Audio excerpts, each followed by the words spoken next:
Hey, everybody, and welcome back to Ready Steady Podcast. This is episode 24 of a podcast about board games. And as usual, I'm joined by Barry. Hello, hello. I'm here tonight with a cup of tea. Not in a Ready Steady Play mug.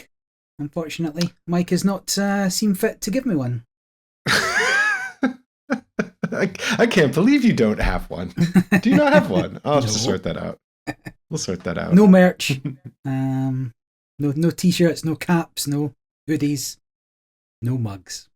Outrageous. Soon. Yeah, keep your eyes peeled for the merch store opening soon. We're going to have all kinds of stuff. I did think about like what you would have for like a board game sort of playthrough and review channel in terms of merch. Couldn't think of anything good. All I could think of was like dice towers and dice trays and sort of, meeple sets and things. And I was just like, I don't want to make that. Nobody needs that. You don't need that. Need to get some legitimate publisher promos. The one use, well, don't get me started on that because that's a whole thing. But the one legitimate merch I could do probably is like the perfect ramekin, because it's quite hard to find good ones, and to have a little set that's sort of stacked properly and you can travel with. That's a nice thing to have. Speaking of traveling with ramekins, I'm going to AirCon. It's this weekend, but when you're listening to this, it'll be last weekend. And I'm going to talk all about the games we've played. So far, all I'm really sure we're playing are Eclipse, because everyone's mad keen on playing more Eclipse, except for one person who begrudgingly agreed to play it. And that was Michael, by the way. Michael will play Eclipse, but doesn't really enjoy it. Yeah. Give him the plant faction. Well, the problem with the plant faction is they will just win if you don't attack them. Yeah. So I prefer to sort of give Michael factions that don't need to be attacked to be sort of managed.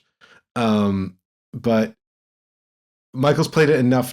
I mean, Michael's played quite a lot of Eclipse, actually. We even played the first edition together back with 8 players and that simultaneous turn system. It still took forever. Thank God for the second edition. But we love Eclipse, and one of the nice things about it is you can kind of just turtle and have a nice time doing your own thing if you really want. Depends what you flip on those first few tiles when you're exploring, though.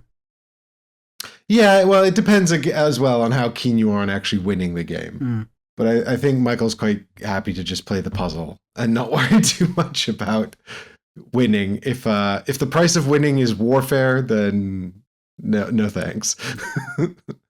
We have a player like that, but if you attack him, then he'll clap back, but never makes the first move.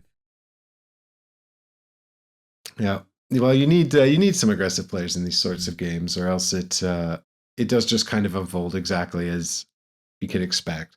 Oh, look, someone got an incredibly strong start position and nobody attacked them. Well, then, GG everyone.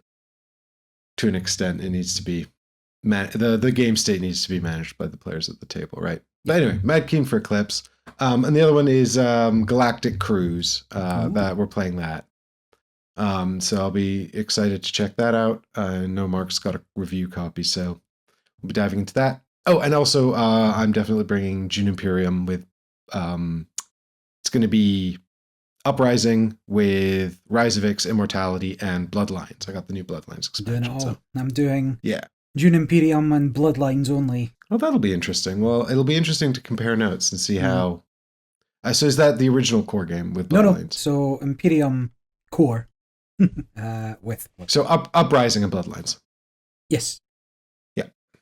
Okay. Well, that'll be interesting to see how that compares. I mean, I do think Uprising is just a better product, and now that I've been able to play them a fair amount.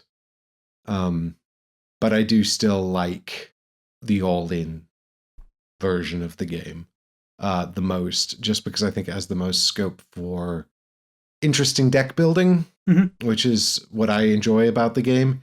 It's I do think you have to sort of do everything in balance. Like, you can't just focus on deck building.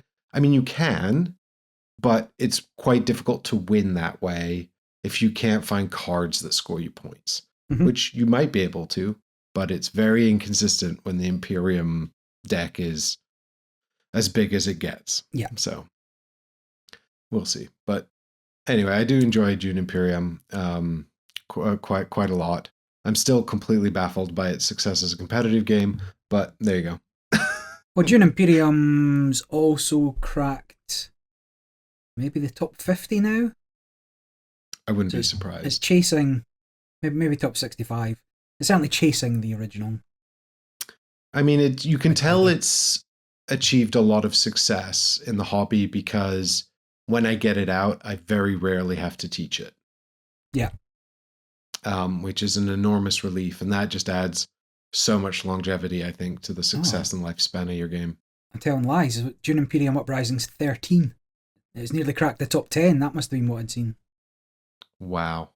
I mean, I'm not surprised, but that's a pretty meteoric rise given that it came out like a year ago. Yeah, and Dune Imperium's 6, so it's also the most popular game with 2. That makes sense. So Yeah. Okay. the other Brass, so Brass Birmingham number 1, of course. Brass Lancashire way down a bit. Pandemic Legacy Season 1 versus Season 2 type deal. Well, that's interesting actually, because when you're and again we're going off on a bit of a tangent here, but when you're talking about pairs, I can see Lancashire and Birmingham, June Core versus June Uprising as being quite direct parallels. But like, could you parallel Pandemic Original with Pandemic Legacy? You know, because they're quite different experiences, but same core mechanisms. Yeah, the other thing is so Seven Wonders Duel sits at 20th, and the Duel for Middle Earth's now at 55. Could have been the other thing I see. So anyway, interesting, but that's we're in danger of going down the road of boring academia here, Barry. Yeah. So let's rein it back in, get back onto the topic that everyone cares about: board game consumerism. What's in the news? So much. Well, speaking of consumerism, I've already bought my copy. I can't remember if we spoke about it before. Certainly, the big box was doing the rounds a little while ago, but that is for the Arnak Adventure Chest. So that is live now. Pre-orders will only last until the end of the month, if even that long. So that's March 25. This is a big box storage solution along with the upcoming expansion put in the box. And that is €80. If you're in the UK, it'll be 60 odd euros, but you'll have to pay VAT when it comes, right? So they don't pay the VAT for you. And that was, it's a pre-order, never to be seen again. Once it's printed, it's printed, and you've only got a few weeks to potentially pre-order that and get the big box storage. They've done really well with the storage. Everything fits within a certain IKEA branded unit, and although it is bigger than the base box, but everything fits within that 30 by 30 centimetre that you store all the rest of your games in. So it's pretty good for a big box, because actually, you know, even with the new stuff, which includes new boards, new guardians, new tokens, new ways to play, new solo stuff as well. Finally get the purple cards if you ever wanted the purple cards for the rival. Those were available print and play, and they are harder than the hard cards. But you didn't want to just print little bits of paper when you've got these lovely little tiles. Usually they're now coming. And yeah, I've already pre-ordered mine and the rat promo, which I probably would have got at Games Expo this year, but I'll sling them $3 to get the promo earlier than I would. So I saw the murmurings of this at Essenspiel. They didn't have anything other than a box with art on it, so we couldn't tell what the storage solution looked like, but they said, you know, there's a big storage solution coming. It's going to have everything in it, plus an expansion. They showed us the board, some tokens and things, and then I was next to some people who were playing it. Well, it was Michael, actually, was playing it at GridCon, because Paul had a copy of the expansion set. Yep. So they were playing it. they had a good time with it. I know we talked about the solo mode on the podcast before, so if you want to hear Barry talk about the solo mode, you can go back and find that, or the solo cooperative campaign expansion. What's that called specifically? The Missing Expedition. Lost Expedition? No, Missing Expedition. So you've got Missing Leaders or something. Expedition Leaders and Missing Expedition. They both contain Expedition. Just to make it a little tricky. And even if you don't want to go back to a previous podcast, I'm going to be talking about it during what we've played, because I've been doing the playtesting, which I can talk a little bit about. Nothing that's not been revealed, but I can talk you through what it actually means for gameplay. The rulebook's up, so I can talk about what's in there. And I have cleared it with Great. you. Well, if you're a Lost Ruins of Arnak fan, stay tuned. And if not, time codes are in the description. Well, I've got a few things in the news today. One's just a big dump from Awaken Realms Next, and then the other is something that's I guess I'll talk about a little bit just in case people missed it or have missed it and fall into a very niche group. So there's some teasers for you. I can see Barry's got more articles as well, but I'll just dive straight into Awaken Realms stuff. So Awaken Realms dumped all their sort of forthcoming things. I don't know if this seems to be what I've picked up is the Awaken Realmsification of classic board games continues. I don't know actually if they announced sort of new projects. I saw they were also doing a second edition sort of reprint, redoing of this War of Mine. So if you've not seen this War of Mine board game, you can check that out on the show. I did a playthrough way back in the day with Ben Hirsch. Incredible experience. I think my sort of final thoughts at the time, which I absolutely maintain, are that this is an awesome experience, sort of just going through the process of trying to survive, that situation. I don't know if I want to play this on my fun nights off, my game nights, right? Like this is sort of sit down, we're doing something serious, type situation.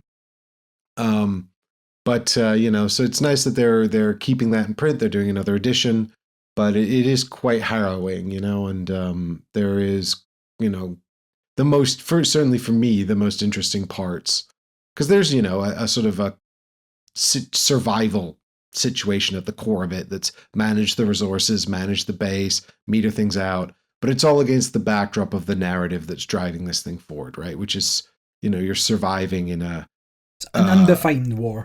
Undefined war, an undefined city, except it's actually Sarajevo, right? Yeah. But, it's undefined. But, the narrative, I think, is what is, for me, it's always going to be the main thing. Like, I can play any number of games where I can manage resources and push cubes around.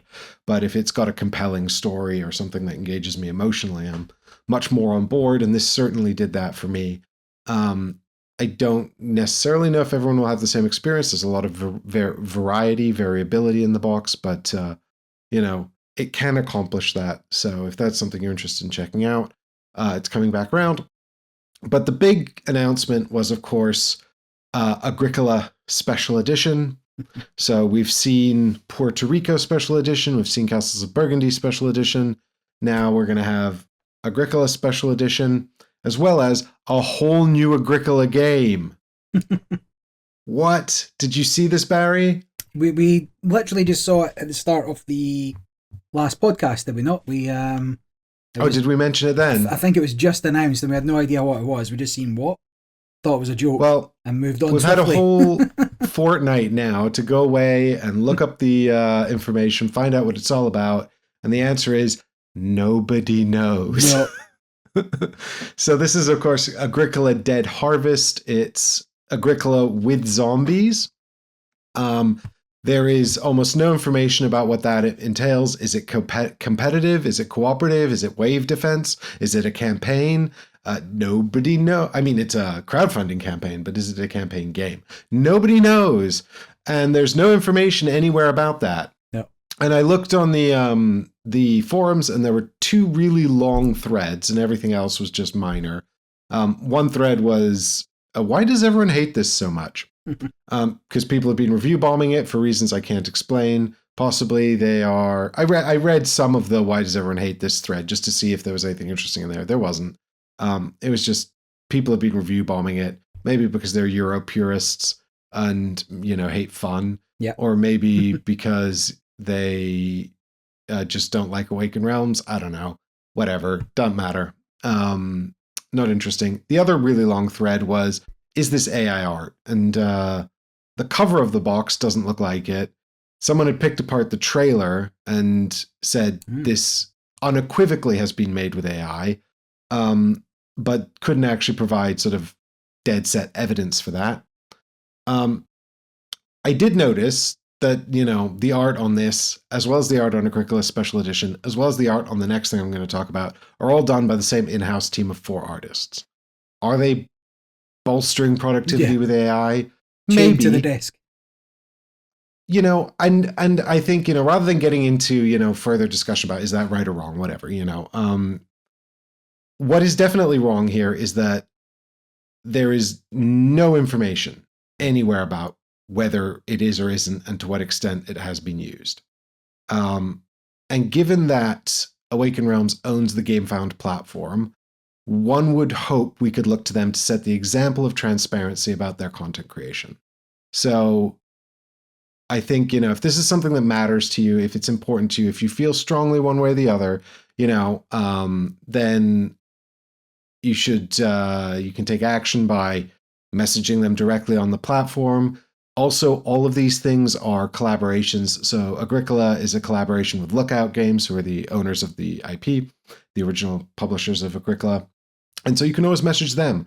When Awakened Realms was messing around with AI art in the campaign for Puerto Rico, people got really worked up about it. And, rightly so, in my opinion. You might have differing opinions. That's fine. But the people who cared about the AI art and didn't want it in their game started messaging Ravensburger. So people started messaging Ravensburger and saying, like, hey, we're not happy about this at all. And to Ravensburger's credit, I believe they put some amount of pressure on Awakened Realms, because they immediately came out and said, don't worry, this is just some preliminary advertising on the campaign page. The game's not going to have any AI art. Don't worry about it. But it was very much the same style as this art looks. Yeah, so I mean, there is, I guess, some amount of curiosity in the fact that all of their games, with their incredible big productions and tons of art, all seem to be done by 4 people. That's, and I haven't actually checked that. So fact, the 3 I looked at had the same 3 artists. So maybe there's way more. They might have a whole in-house team. I would like that to be a bit more transparent. That's the end of that. And I think, given that they own GameFound, they need to be setting the examples of what expectations are on GameFound. And I think that if they're publishing more games than they have the capacity to produce art for in a timely manner, and thus are relying on AI to make art for those games, this is exactly the problem that we're talking about, right? Mm-hmm. That artists are losing work, and you're getting, and someone did, in the very thread on the Agricola page, somebody produced a cover for Agricola using AI in like 5 seconds, and everyone who was like glancing over it was like, this looks great. And then you click on it, and like none of the farmers have faces, and the bricks in the chimney are like all wonky, and one of the cockerel's heads turns into like a weird corkscrew that just ends in a tuft of feathers. And it's like, yeah, I guess people could sit around and fix this. But, if maybe one day AR will be so good that they don't need to, and then I guess what will be done with art? Sad. Or, I don't want to get into it again. I just want, I want to know that somebody with a consistent, curated approach is working on the game that I'm supporting, and I'm happy to pay a bit extra to make sure that happens. And if they're not, or they're taking a different approach, I want to know exactly what that approach is. That's all.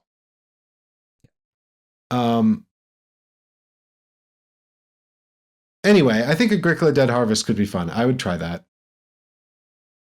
Well, it'd be interesting to know if it is. Like, it's obviously borrowing the mechanisms from Agricola, but what else? What does that mean? Well, I would like to see it like as some kind of like last man standing, where it's just like survive the zombie apocalypse and just be the last farm standing as it gets totally overwhelming. I'd be more interested in something like that than, say, Frostpunk, but now it's Agricola and zombies, you know?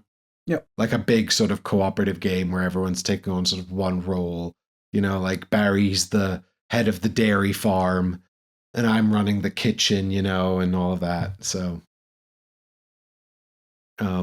anyway, question is, can we still have babies? Do we still need to feed everyone? Yeah. Surely that's the crux. Everybody needs fed. And whether they need fed brains or whether they need fed corn, we'll have to wait and see. But also the other thing of note, I suppose, is that on the front cover of the box, there is a combine harvester. So it will not be set in ye olde medieval times. Presumably it's set in a post-apocalyptic future. But yeah, and also Agricola. How do you like Agricola? No, but I've obviously bought Castle Burgundy, waiting Puerto Rico.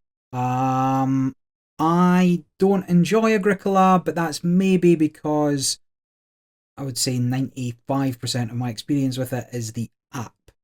Right. And it finds that if you've learned a game on the app, it maybe doesn't give you that real life experience. Yeah, I've played Agricola on the app, and I got to say the app is like not great and just not that much fun. Agricola in real life is much more fun. I do really like Agricola. I also really like Caverna. I'm not good at Agricola, and a lot of people are really good at Agricola. I've also not played a whole lot of the Agricola expansion stuff, like Decks, the Farmer Moors and all the endless decks, yeah. But you know, the core game of Agricola I've played quite a lot, and I've shown it to people and taught it to people and played it at all different counts. You know, and it's a solid Euro worker placement management game, you know. And what's easy to forget about it as well is it's mad quick to play. It's actually probably like, you know, if people are really across it, like 60 minutes, 90 minutes tops. But you know, I think there is opportunity there as well for it to get out of hand if you're sort of a min-maxer type. But yeah, I like Agricola, so I'm excited for this. I actually didn't end up backing Puerto Rico. I like Puerto Rico quite well, but I don't know. I just didn't see the need to have the big fancy edition. Whereas this, I think I would like the Agricola Big Fancy Edition, especially because the 10th anniversary edition was such a sort of letdown in that it didn't come with all the expansions and it didn't come with enough components for all the players either. Was it that bad?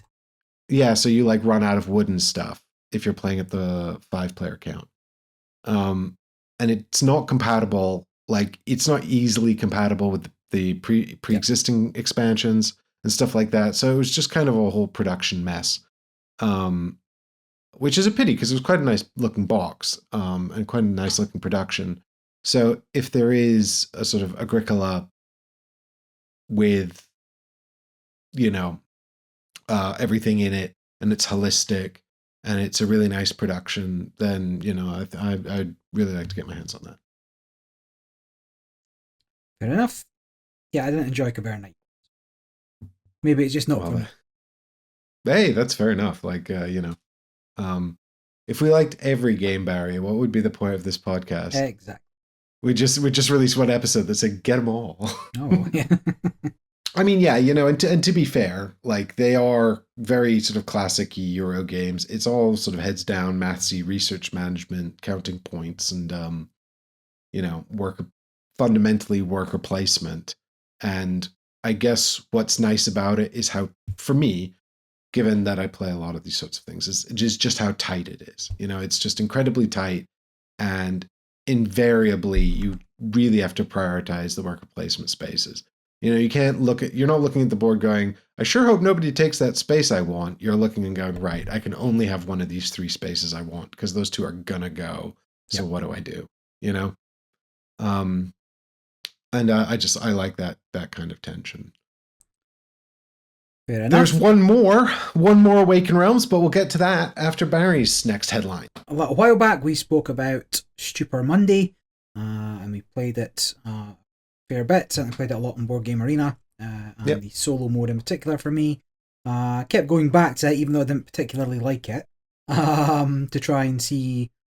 There's got to be something fun there, but ultimately didn't enjoy it that much. However, I see back in December, on the Kickstarter page, they announced the expansion Stupor Mundi Miracula. And this is a full-size expansion for Stupor Mundi. Adds a couple of new elements to the game. And those elements are things I don't know too much about, but the Postponed Crusade and the Imperial Projects, giving you more options, more things to do, and more things to compete towards, sort of the race element of the game for building things up the most quickly. So, would this be enough to tip me over the site? I don't know. Like, the rules aren't there yet. I don't know what it adds other than what the publisher has announced. But, I don't know. Like, I must have played it a dozen times. And for me to play it a dozen times while saying, actually, I don't really like it. Sure. The fact I didn't have to set it up or tear it down on Board Game Arena was a big thing. But I feel like there is a good game there somewhere. Could this change my mind? And I don't think you were super hot on Stupor Mundi either. But well, so I played it twice, multiplayer, and I think I played it a few times solo after we talked about it. And yeah, like I thought it was probably the most interesting Nestor Mangone design I've tried. I find his games to be extremely dry and sort of Euro-y point salad-y things. Of course, he is also the co-designer of Darwin's Journey, which I really like. Mm-hmm. So, sort of, I guess, anyway. So for this one, I thought what he was doing here was really interesting. I really liked the sort of the way in which you're trying to build up points, but you're influencing King Frederick. And, the premise of the game is you're all nobles in some historical setting. I'm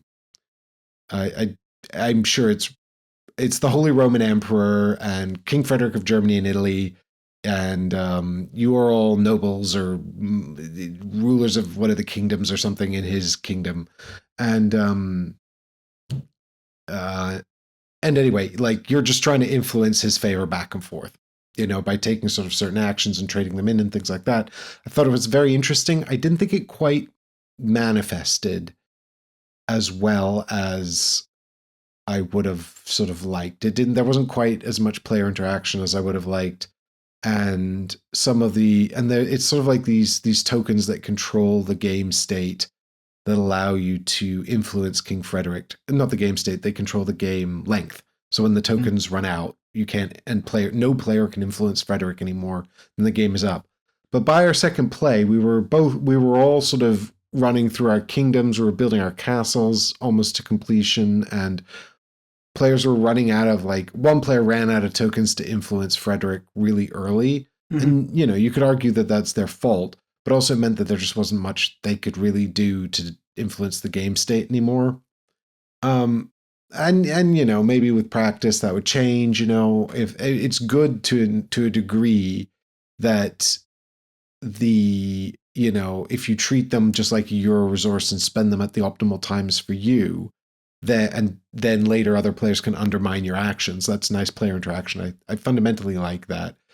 But it just felt like it was missing something. It just felt like, we were getting a little bit too much done, and we were all kind of getting close to completion, and maybe influencing Frederick was turning into sort of a tug of war where everyone was pulling sort of equally in their own direction and then not really manifesting anything.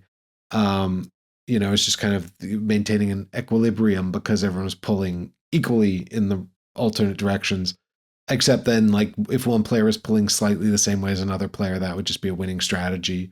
So, you could argue that there's an interesting sort of game consideration to look at other people. What are they doing? Are they pulling Frederick in one way? Do you need to co-opt that victory condition, or can you still profit from your own? There's also these sort of counselors you're inviting into your chambers, and or into your counselor, whatever, I don't know. Chambers sounds a bit too raunchy. It's not that. You're recruiting these counselors or whatever, and they give you scoring conditions, and they can either be aligned with Frederick and they're profiting off of which way King Frederick's going, or they can be against King Frederick. But even then, like, it's not like you're acting outside the system. You've still got to play the system. You've just got to make sure that Frederick's failing on those criteria. So you can't really play off against two players. Like, if the criteria is Frederick builds walls and you're scoring off of him not having any walls and everyone else is scoring off him having walls, he will have some walls, right? Because two people are going to do better than one. So I don't know. Like, some really interesting ideas there. I'd be really interested to see the expansion. I am, I guess, interested that they've announced it before this has even been delivered to backers. Mm-hmm. Which makes me wonder if this is, sort of pre-designed and gate-kept content. Yep. Potentially. But I think,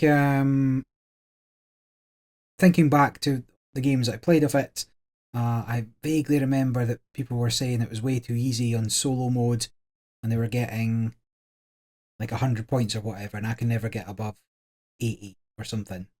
And I think we kept going back until we got like a really good score, but still not able to smash it every time. I don't know. Yeah, well, I played it a few times on solo, and I did really well one time, and it really felt like it was just due to the flop of the cards. Yeah. Because the players have some agency over when the rounds end. I won't get into the nitty gritty, but the point is that the solo game I played where I did really well was the solo game where the AI didn't end the round the turn I thought it would. So I had an extra turn and I could just optimize more. And I did, and I got a much better score. And that's not really a great feeling, when it's just like, oh, I scored much better because the flop of the AI cards was slightly different. Mm-hmm. So yeah, I mean, I'm not really interested in this at all as a sort of a solo puzzle, solo affair anyway. I'm more interested in it as a interactive Euro game, and I think it does some interesting stuff in that space, but just not quite enough there to feel like a sort of a full experience. So I wonder if the expansions will maybe help with that. I hope that they lean into this players influencing Frederick thing. Mm-hmm. Sure, why not? It's another expansion where we're at it. And this is Underwater Cities Data Era. So Underwater Cities is a game I have and have played a reasonable amount. Published by Delicious Games, and designed by Vladimir Sushi. That's how you say that. I say Suki, but I don't think either of us are right. No, it'll be something along those lines. And I own the Underwater Cities first expansion, and I've never played with the boards. They have like you go around finding bits to add to the museum, and I've never played with that actually. I played a reasonable amount of Underwater Cities both on Yucata and real life, and I like it quite a bit. However, every game I've had has been pretty tight in terms of where you're building your buildings, what buildings you're building, how you're building out your network, and what you're trying to achieve by the end. So this expansion adds a new building type, which is a data building, and I wonder if that's going to be Well, either it has to be another viable option where you can ignore one of the other building types in favour of it. If it's something that needs to be added, I don't know how they're going to get the action economy to allow players to really delve into this area of the mechanism. So there's not enough information out there just now that I can tell exactly what it does. I know that these data centers are a new building type. I don't know if they can go like maybe they could be like the bottom layer or the top layer of any other building or something. That might be interesting because you want those double stacked buildings for the big rewards. Or maybe they have to be their own thing, in which case you got a new bonus set for collecting data centers. I don't know. But I do like Underwater Cities. Very happy to play it, and will be. Well, I've still got space in the second box, so I'll probably be getting this expansion when it comes out. Oh no, I got an insert for it. They all fit in one box. No, that's not true. The boards fit in the second box still. I hope this comes in a big box. That's what I'm hoping for.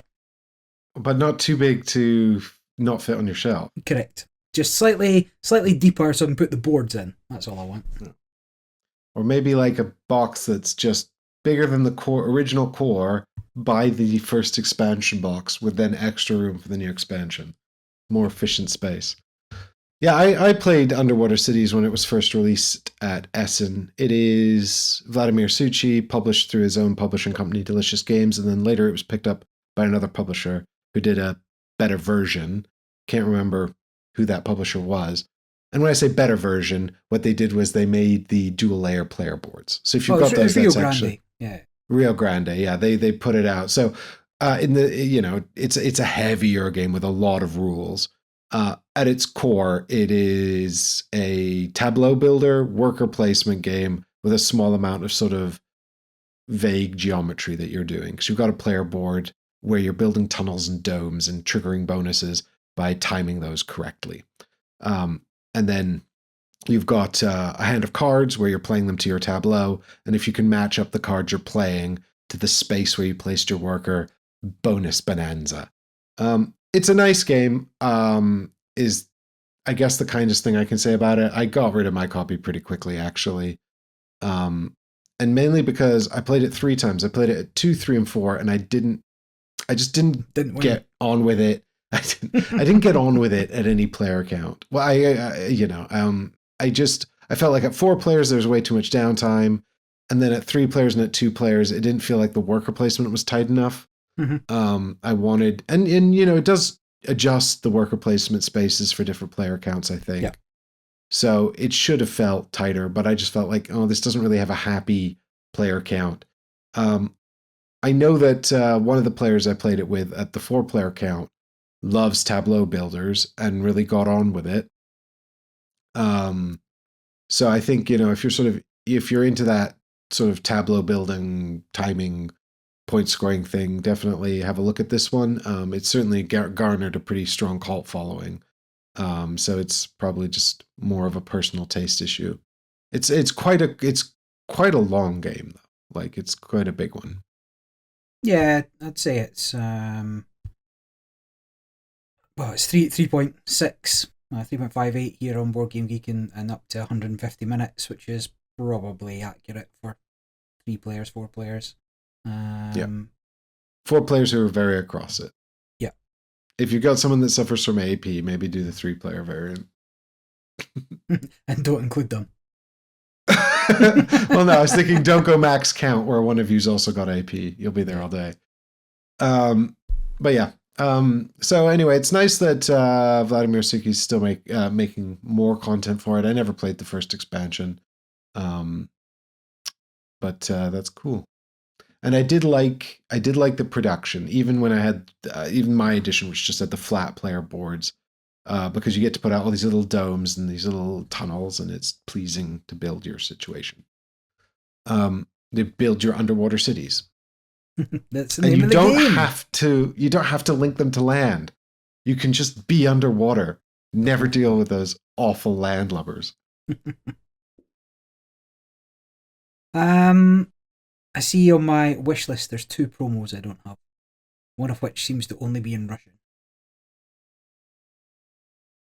I had the original promo, which was the green dome. Yeah, got that. Right. Yeah, but that went with the game, and I no longer have it. So Barry, you grew up playing board games. Sure did. Did you ever play the classic board game Labyrinth? Yes, but not until I was an adult. I played this when I was a kid. We used to play this quite a lot. And no, I'm not talking about Labyrinth War on Terror. That light afternoon play with your mum or dad. A light afternoon kids game from GMT. No, this is Labyrinth, the game where, I mean, this is so, this is such a sort of, when I think about it as a classic game, I mean, this is like sort of broken out into sort of non-hobbyist collections, right? Like this, you'd see this with Monopoly and Scrabble in people's homes sometimes. And it is, of course, the game where you are trying to get through the maze and the labyrinth, the maze, and you've got a board which is some fixed tiles that show tunnels, and then you lay out all the rest of the tunnels across the board, and then you can add tiles either on the horizontal or vertical sides, and that pushes the maze around. So it's shifting as you go, right? And you're trying to create paths through it. And that's the original game. That's all there is to it. But not anymore.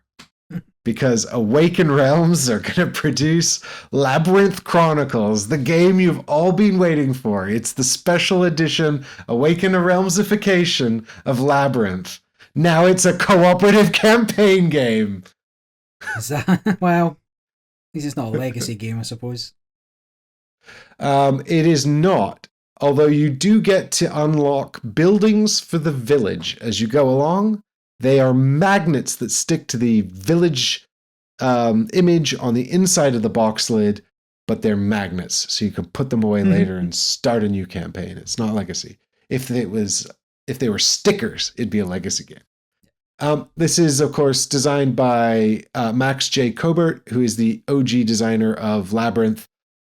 When I say this is, they are credited on the page on BGG. I don't know how involved they were in this version of the game. There have been many, many, many versions of Labyrinth, and Max Cobert is credited on all of them, but I don't know the extent of their involvement on that. The other credited designer on this is Jan Trkanowicz, who is a Polish designer who worked on two other Awaken Realms titles for their lighter games branch, Awaken Realms Light, called Flick of Faith and World of Peace. And I looked at World of Peace, and it actually seems to have some DNA in common with Labyrinth, because you're kind of adding tiles to some board state and pushing things around. That's about all I really know about it so far. There seems to be miniatures for player characters who are going to wander around the labyrinth.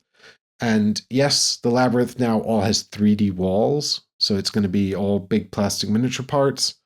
There is some kind of green portal. But this is the Awaken Realms special edition you never knew you needed. This time next year, Awaken Realms Monopoly.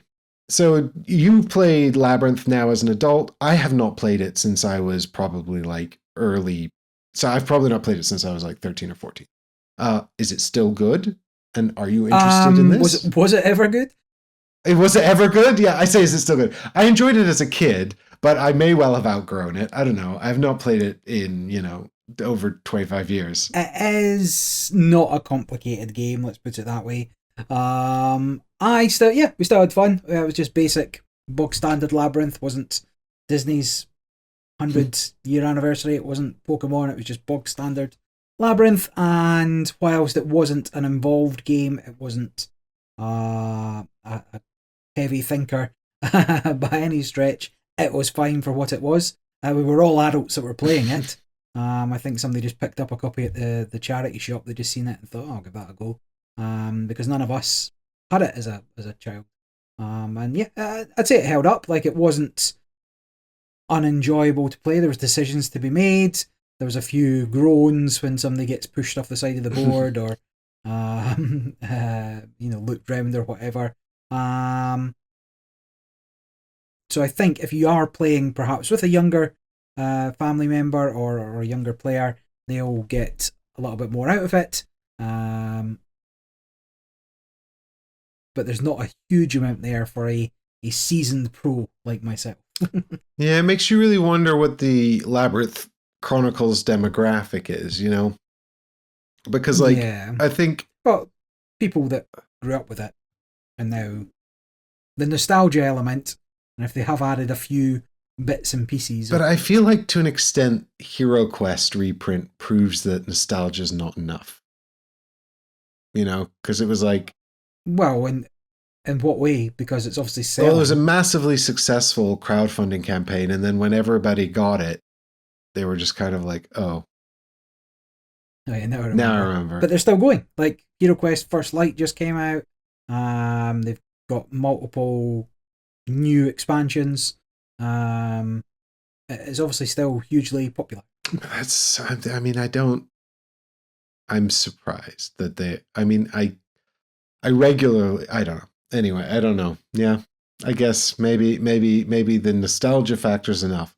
But I do feel like the sort of Labyrinth as a sort of a basic template could be interesting. I don't know how you turn it into sort of a interesting cooperative game unless you have like an adversary who pushes antagonistic pieces into the map or something. But I would instinctively design this for me, right? Like an adult gamer who grew up playing this. Which means it might start off, your very first session is basic Labyrinth, sure, or maybe a slightly more advanced version, and then it very quickly evolves into something much more complex. But I don't know if that would be, I don't know who the demographic is. You know, if the demographic includes kids, then you don't want it to get out of control. But I don't know, like 11 and 12-year-olds are very capable as well, you know, so it's like, how young are you going, you know? Well, speaking of reprints and anniversary editions and everything else, on Kickstarter at the moment is Champions of Midgard, the 10-year anniversary. This is a Viking-themed worker placement, fairly well received, often compared, if not compared favourably, to Lords of Waterdeep, the Dungeons and Dragons worker placement.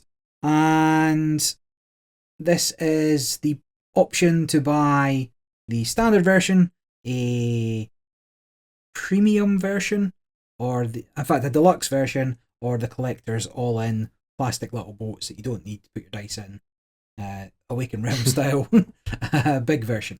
And this is a game that I've never played, but one that I've always meant to. And I think it went out of print for a bit. It was quite hard to find for a little while. Yeah, and that was the point when I wanted to play it the most. And so I was never able to get hold of it. I was never able to play it. What if that's a coincidence? I don't know, potentially. And now, 10 years on, Grey Fox Games, I think it is, are republishing it, available to everybody. There's upgrade paths. However, and I've not looked into it too much, there are some things in the collector's edition that you can't get as an add-on or by upgrading. And there may be a couple of other bits that are missing that you can only get specifically if you buy that version. So if you have the normal version, the retail version, even if you got the upgrade pack to the deluxe version, you might still be missing a couple of things that you would get if you bought the deluxe version. Or alternatively, even, I can't remember what I read, but it could be even if you buy the collector's edition, you're missing something that was previously available. I can't 100% remember. So double check before you buy if you're expecting any of those versions to be an all-in, gets you everything. Check the comments, check what's available in the add-ons, check the Board Game Geek listings for what was previously available before deciding whether you want to drop your money on the game. Yeah, so it's interesting to me as well that it looks like they've not done any more content. Like, it's the original core set plus the 2 expansions, which were out pretty quickly after the original core game. Yeah. So it's just the same exact stuff that we covered on the channel. Not you and me, but me and Ben, I think, played it. We might have had Michael or Ollie there playing as well. But we played... oh God, it would have been 7 years ago, probably. No more than 10. No more than 10 years ago, 7 or 8 years ago, probably, that we covered this on the channel. We would have played it 3 players. I know, actually, because I had another content creator who was covering it for this campaign message me and go, I just found your rules video from like 7 years ago. I was like, oh my God, I'm such a baby. I hope it was useful and not awful. But I enjoyed it. I remember enjoying the game. I'm not sure if it's $250 worth of enjoyment. Definitely, if you're interested in it, go check that out. We play it with both expansions that were available at the time. I do think that the expansions, you want them if you are playing it, because I feel like the base game without them probably just doesn't feel like quite enough game there. I don't know if I fully get the comparisons with Lords. Yeah, because Lords of Waterdeep is obviously a worker placement game. But I think one of the defining characteristics of Lords of Waterdeep is that it can be a bit mean, right? Mm-hmm. Just a little bit mean, not too mean. But this is kind of the opposite of that, in the sense that there's every round there's some mythical Nordic monstrosity coming to attack the camp, and you all have to work to defeat it. And then if you all defeat it, points for everyone, bonanza, resources and glory. If you don't defeat it, whoever didn't contribute is punished. So it's not really mean, right? It's like, I mean, someone could like contribute just a little bit and then like deliberately like not finish it off or whatever, I guess. I don't know if it just doesn't feel like the game ever incentivizes you to be especially mean to each other. Okay. So I don't know why they compare it to Lords of Waterdeep. Maybe because they're both worker placement games with a sort of vaguely fantasy theme. It feels like an odd comparison to me. There are overlapping mechanisms. They are worker placement Euro games. They do have quite a lot of player interaction. But what really like characterizes Champions of Midgard is the dice system, which Lords of Waterdeep doesn't have any dice. So that's a huge, like, major difference that just, in my mind, puts them in completely separate territory. And, the dice system is functionally like you're going to sail out on your adventures from the village. You've collected all your resources. You've given the resources to the raiding parties. And you're not raiding camps, okay? It's not real world where the Vikings were horrible, plundering rapists. It's fantasy where you're off to fight mythical creatures for glory and romantic folklore. So don't worry about real world problematic things. You're going to go fight volcano giants and things. And trolls and what are the Nordic undead called? Draugrs? Draugrs, yeah, exactly. That stuff. And so you load up all of your goods into the boat, and then you've got the dice that you've been drafting, you load them up into the boat, and then you get to throw them all. It's fun. Talking about it now, I'd happily play it again. Like, it's a good time. It's like it's a slightly heavier middleweight Euro with dice chucking and some worker placement and resource management and a little bit of like sort of semi-cooperative threat management. It's great. Like, I can see why it's good. I can see why it's back or they're printing it again. I'm surprised it went out of print. For those of you considering the big expensive deluxe version, heads up, Grey Fox Games deluxe versions kind of suck. Like, I've backed a few of them and they've almost always been consistently disappointing. And overpriced. I think here you've got a pretty solid basic game. So I guess it's less risky in that regard. There's only so much they can do but you can see that they're reaching as well because they've thrown in a dice tower. Whenever you get a dice tower as an add-on or whatever that fits in the box, you're like, yeah, okay. This is because they couldn't get what's the name of the designer? Ole Steinberg, is it? Yeah, Steinus. Yeah, they couldn't get Ole Steinus to design a new expansion. So they're like, there's a dice tower. But, so, heads up. I'm not a big fan of Grey Fox Games productions, just in terms of the sort of quality of their components and things. I found them to be, and actually I'm very sort of specifically thinking about the Reavers of Midgard, which was it was a sort of a follow-up game different designers. Not a good game. Really not a good game. Just like functionally didn't work at all. I'm thinking about the Tsukiyumi big deluxe box they did. The retail was better. The retail core was actually just functionally better. All the deluxe components were just faff and awful. I'm thinking about Last Light, which was so overpriced for what it was. Just a ridiculous cost to get all of these beautiful planet pieces that functionally have almost no purpose in the game and are actually, you need to put little tokens on all of their bases because they couldn't print the tokens or the information anywhere on the game piece because they were too busy making it pretty. So it's like its aesthetics actually undermine its functionality, which is just bad. So, I think probably you're safe here because this has been in print, and I think there's nothing sort of super fancy here. It doesn't look like they've sort of said and we're replacing all of the cards with miniatures or something. So it's fine. Like I think you're pretty safe here, but just that's my warning. Heads up. Bear in mind. Yeah, something to Fair keep enough. in mind. But yeah, a nice game, solid game. And if you're intrigued in a sort of a middleweight Euro game with dice drafting and dice resolution, it's not drafting. You're sort of creating a dice pool by hiring different warriors and things. You're making a dice pool.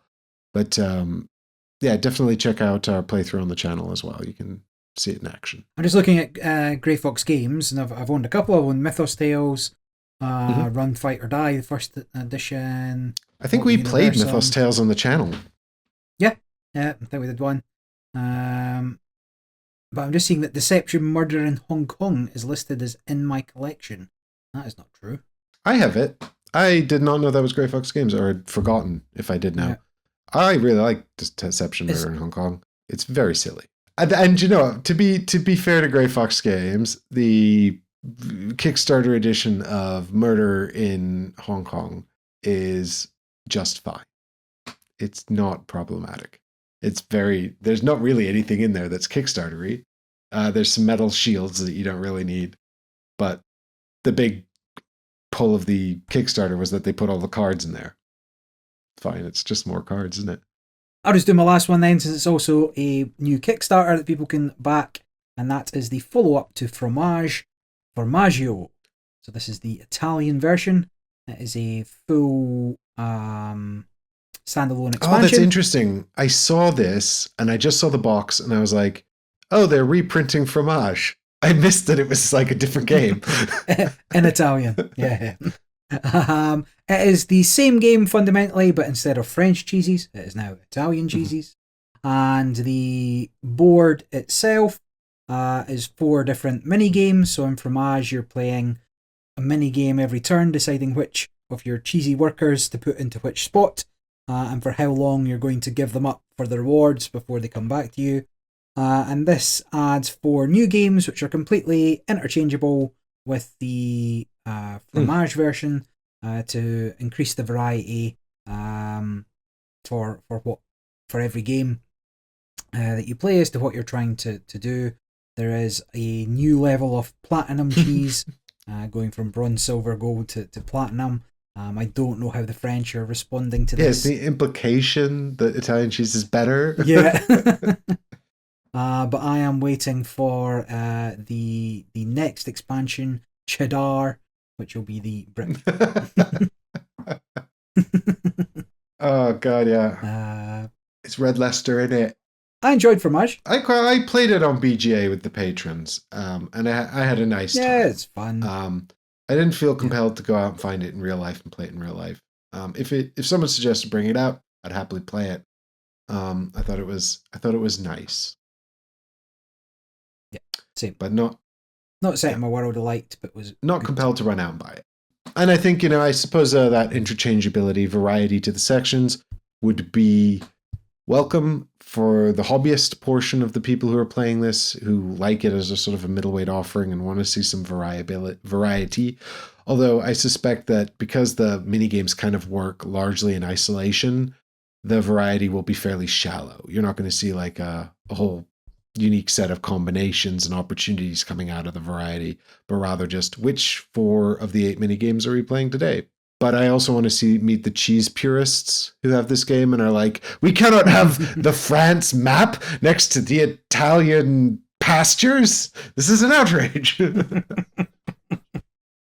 Although actually they do share a border, don't they? Italy and France. So are the cheese regions on the border? I don't know. But don't say you don't learn nothing. We'll come back to Barry after Barry's done some the official podcast researcher. Yes, Fontina, Telegion, Revolution, with Fontina origin in the Valle d'Aosta region of Italy, and Revolution being a French cheese from the Savoy region. Ooh. There you go. So you can thematically justify combining those mini games next to each other. Good stuff. Right, we've got one last thing to cover in the news before we get into what we've been playing, and this is in the spirit of the Midgard 10th Anniversary Edition and Agricola Dead Harvest, another game back from the dead. It's Village Attack's Grim Dynasty Reborn.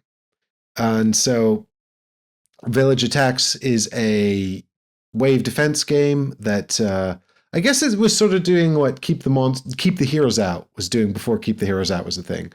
And you are, except instead of a dungeon and classical fantasy heroes and monsters, it is sort of gothic horror. So you're sort of folklore-y monsters like Frankenstein and Dracula, and a bit more creative like the Banshee and things like that. And you live in a castle, a dark castle in the mountains on your own. And now the villagers have come with their pitchforks and their torches to kick you out. But they also have like some knights and things that are hero vibes. And so it's a wave defense game. It's a modular board where you build the castle and there's sort of scenarios and the villagers and things are coming in, and then you have to keep them out by fighting them with your monster, which levels up as it kills them, and also by setting traps and things in the room. Although I do feel like that's less of a thing. It is a cooperative game, and when you survive a certain amount of rounds, I think you win. There's also sort of a heart of the castle, and if too many villagers get into the heart of the castle and murder it, you lose. And if you die, you respawn at the heart. So you're not like eliminated if you die, but you have to sort of stop them overwhelming the situation and destroying it. This was published by Grimlord Games, who have been liquidated and very much out of business.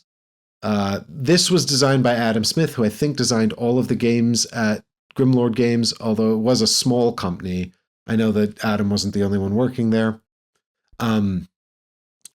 They published, I think, 3 games. They did the Everrain, which they delivered most of before going into liquidation.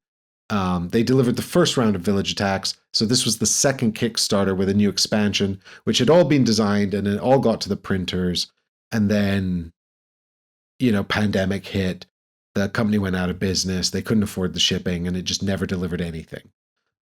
So was there stuff that was actually manufactured? I don't even know. What I do know is that Scoundrel Game Labs stepped in and purchased all of the IP.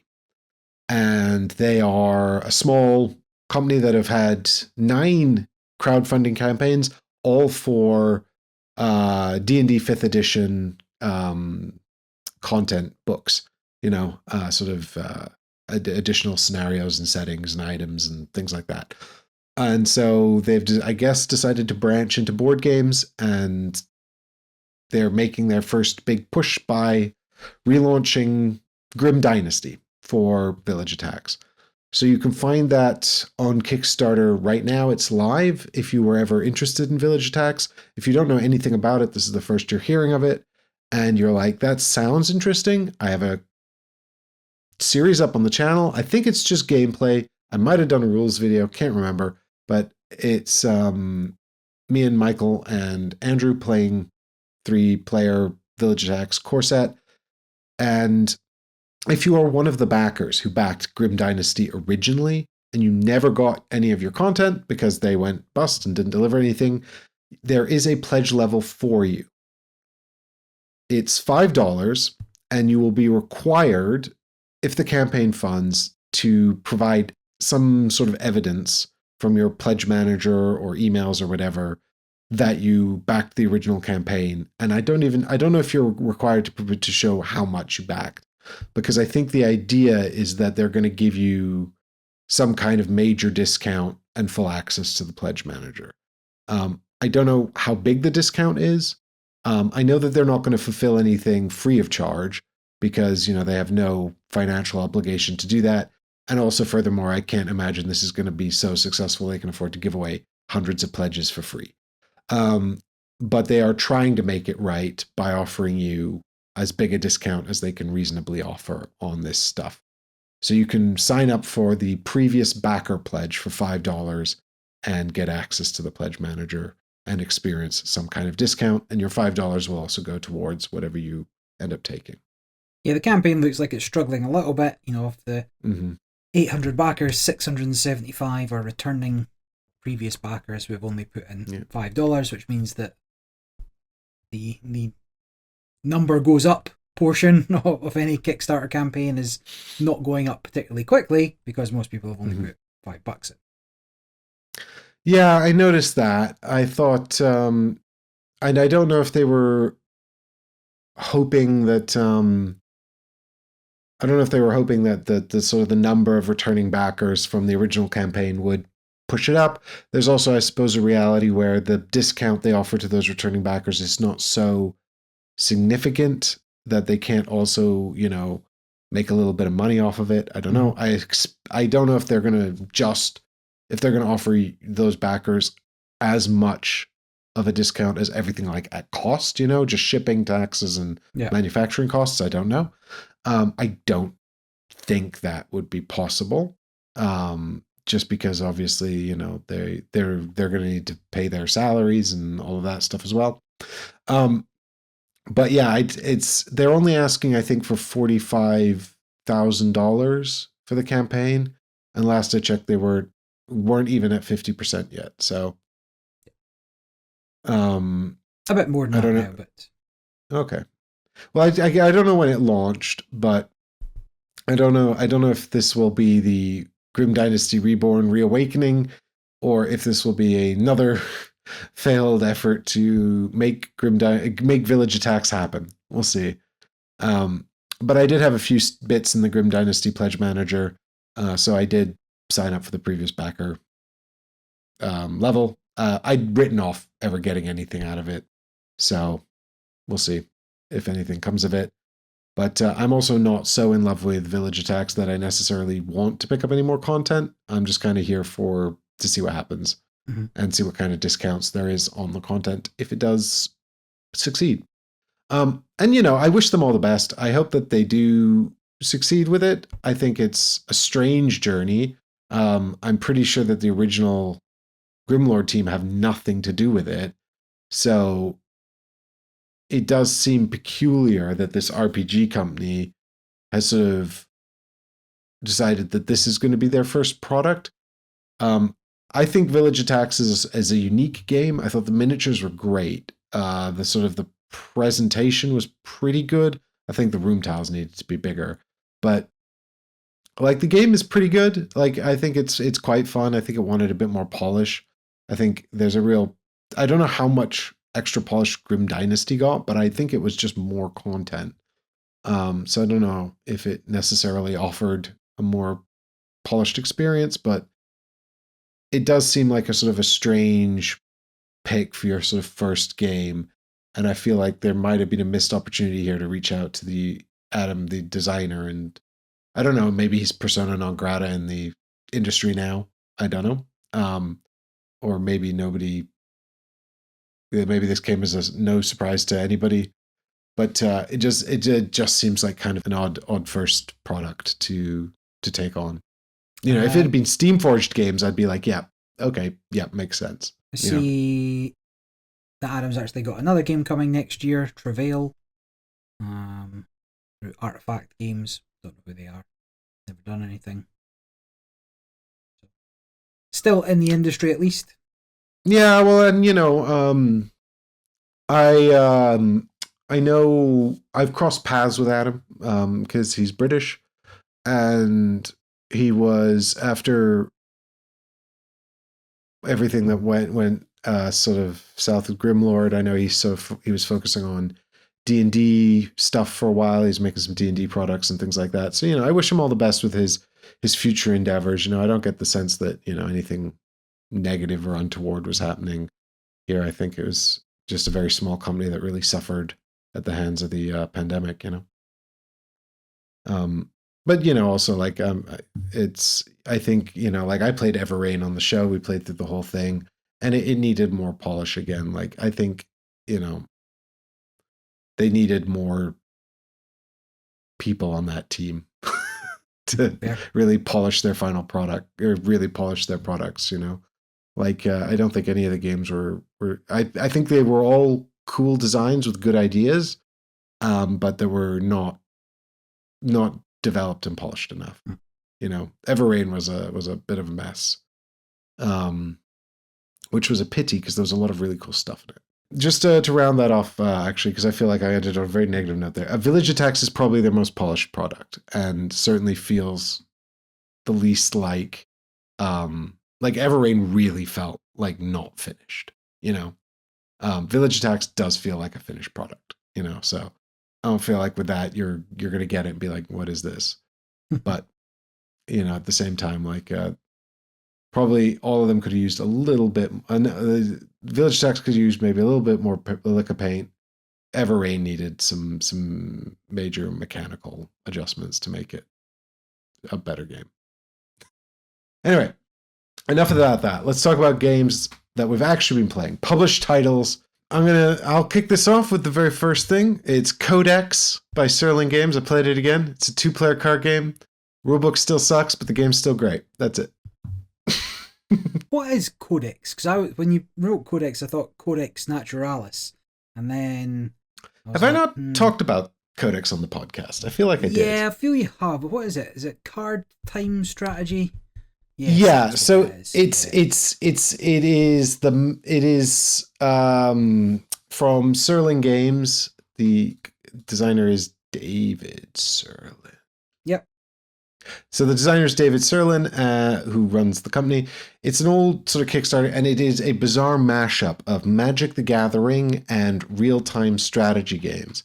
It has no actual real-time element, and really it's only conceptually vaguely a real-time strategy because you have a concept of a base that other people attack with minions and things. But it sort of does two major things to sort of differentiate itself from like Magic the Gathering. But clearly they sort of started with that basis. And one is that you don't have any cards you play on other players' turns. So you sort of set up your whole situation on your turn and manage that and sort that out. And so if there's some resources you have to pay to do, well, it's money. It's always money. It's money in the game, just money. But the real thing that sets it apart is that you don't pick a deck to play, but you pick a faction. And that faction comes with a basic deck that you put together. And you've got 3 heroes, kind of like kind of like Warcraft 3. And you can hire a hero. And kids these days be like, Warcraft 3, what's that? Is that like that ancient game World of Warcraft? No, it's the game that originally created Dota. But you get a hero. You've got 3 heroes that you can hire at any time as well. But the actual faction that you pick, in addition to this basic deck, comes with a binder full of cards. And during your opponent's turn, you can tech up. So you can buy cards out of the binder to add to your deck. So you're sort of deck building. You don't actually buy the cards. You just get 2. You can take any 2, actually, that you want, but you can't always play them from your hand unless you've researched the tech levels in your base. So you're sort of like, you can preemptively add cards to your deck, and then you can play them. If you time it right, you can build the tech so that you can play them when you get them into your hand. So there's this element of sort of deck management as well. It's a really weird game that's quite unlike anything else. But, you want to be sort of teching into different strategies and things by keeping an eye on what your opponent's doing and then looking at what options your faction has. Each faction sort of has like 3 tech trees, and they are largely sort of the same sort of things you expect from Magic the Gathering. So if you take the red faction, you've got like direct damage, right, is one of their tech trees. They've got 2 other tech trees. Pirates is one of them. Pirates that steal your opponent's money. Mm-hmm. Anyway, and then there's the purple faction, who are time travelers, who are quite unlike anything in Magic, actually. But yeah, it's really interesting and weird, and I really, really like it. But it is very large and difficult to, just sort of difficult to get out, because the rule book is so bad. It's such a bad rule book. It looks like someone printed off a Word document. Like I think it's 2016, the game. So it's only 8 years ago. They should have known better. There are better rule books from like 2012 and 2011. I don't understand how it's so bad. But I feel like Serling Games have been making a lot of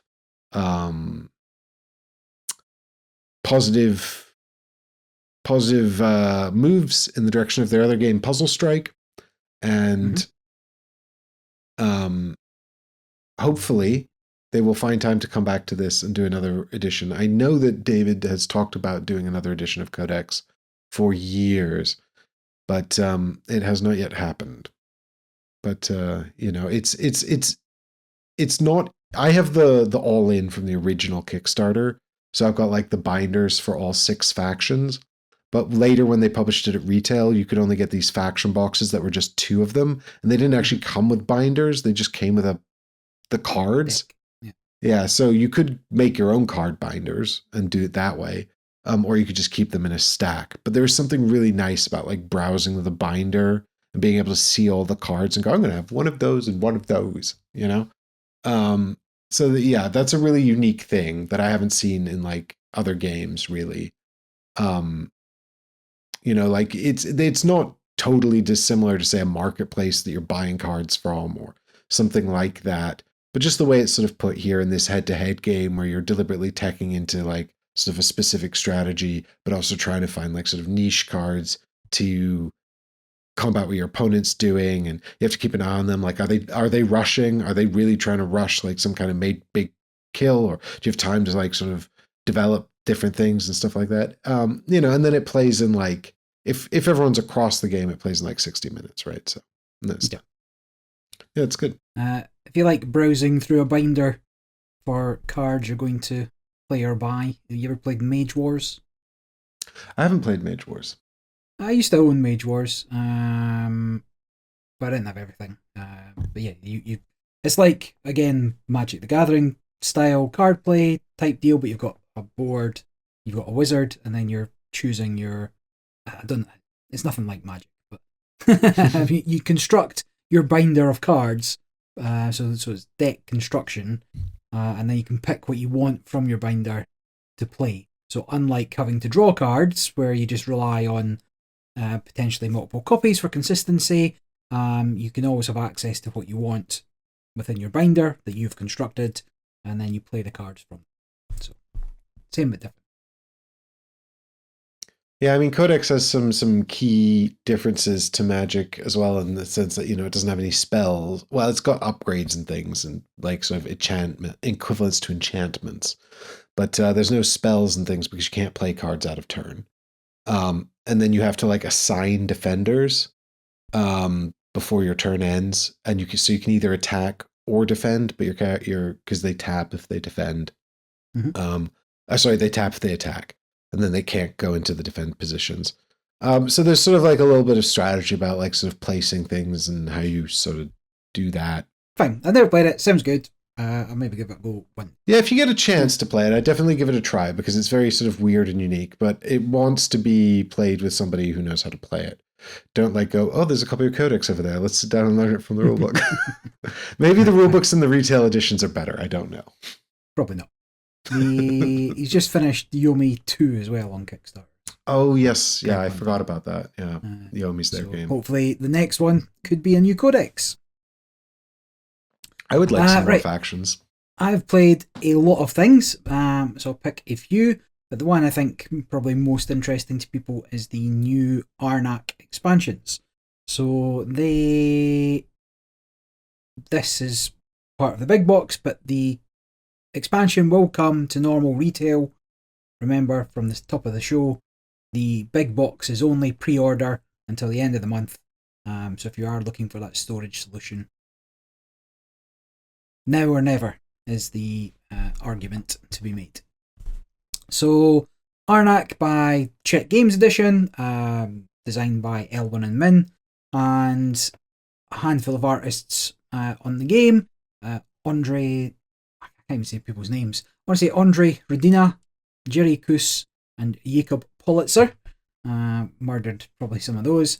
And they were just Czech Games were asking for playtesters on Board Game Geek. You could just sign up. I signed up. They let me in. I've played potentially 8-10 games, maybe a little more. Mostly solo on their platform. They have a platform for testing. So they've now published the rules for the game, which talks fully about what's in the big box, because obviously they're selling it now. And so I'm allowed to talk about what's in that rulebook. There's not a huge amount else I'm keeping from people, but everything's still a little bit work in progress for what's going on. So the expansion includes 2 new temples. So Arnak is a deck building worker placement style game where you you spend resources to move through temples to get more resources to visit locations, to get more resources to buy cards, right? So it's all swapping resources about in the most efficient way. And the base game comes with a double-sided board which has 2 temples on it. The expansions come with additional temples for you to utilize, and this big box, this expansion comes with a new a whole new board, of which includes 2 temples.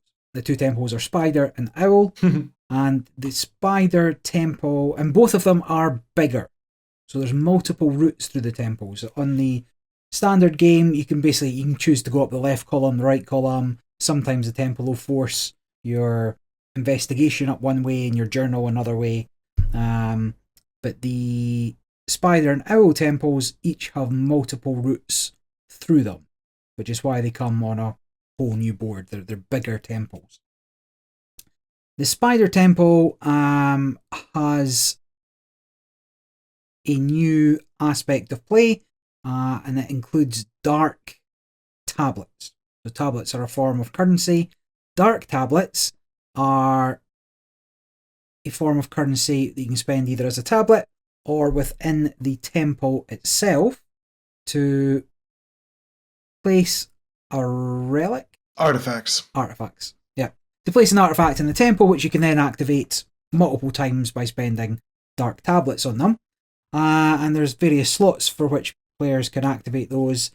Then you're competing for a small reward at the end of the game based on how many tablets you've put in. You're tracking how many times you've used them along the bottom. If you have the most, you'll get the reward at the end. It might be a couple of points. It might be being able to trash cards. Sort of the negative point cards you might accrue. But much like Scoundrels of Skullport, which is the Lords of Waterdeep we talked about earlier, expansion, the more dark tablets are used, the more negative points they're worth at the end of the game. And because they're tracking who's used dark tablets where, you're going to be suffering minus points at the end of the game for taking these potentially powerful artifact actions by spending the tablets. And that is the key difference for the Spider Temple.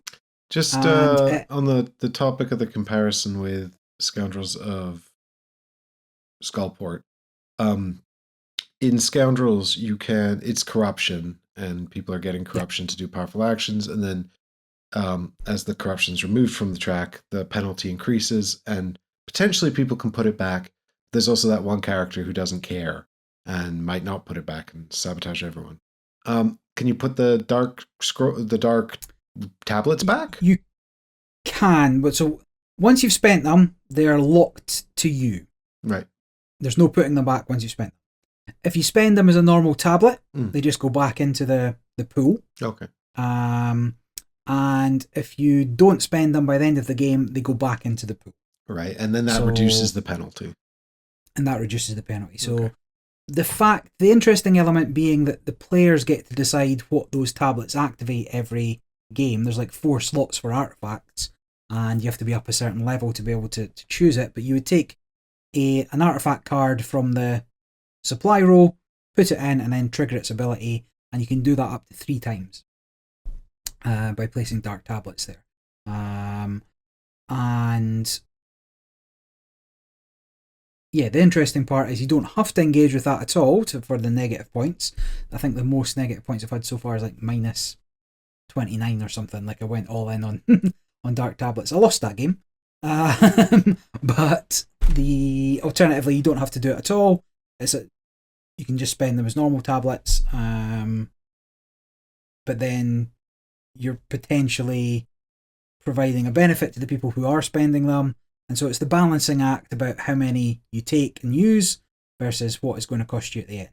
If you're keeping pace with other players, fine, doesn't make that much difference. But if you're dramatically outpacing someone and you take a much bigger penalty because of it, you've got to work out what's worth what on that. But yeah, it works really well.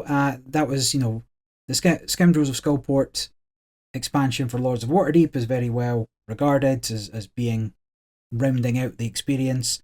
I wouldn't say that's necessarily the case here, but it does give that temple a very unique feel. More so than just, say, the base game temples where there's just different... It's the same stuff, but different cost. Yeah. One temple is slightly more advanced for some reason. I can't remember why in the base game. I think it's just the kind of resources you need to move up and just whatnot. More difficult to. And certainly the other expansion ones do make some difference with the waterfalls and stuff, but it's still just different costs to move up. But anyway, having a lot of fun with that. Then the other temple is the Owl Temple, and the Owl Temple has 2 new elements. First of all, the exploration board, where you go visit sites, is different. The costs vary. You've got your base camp, you've got your level 1s, but they're split into normal level 1s, what you normally pay, and then there's extra cost level 1s, which will get you an extra idol, which is another kind of resource you can get in the game, along with your level 2s, which cost the 6 compasses as normal.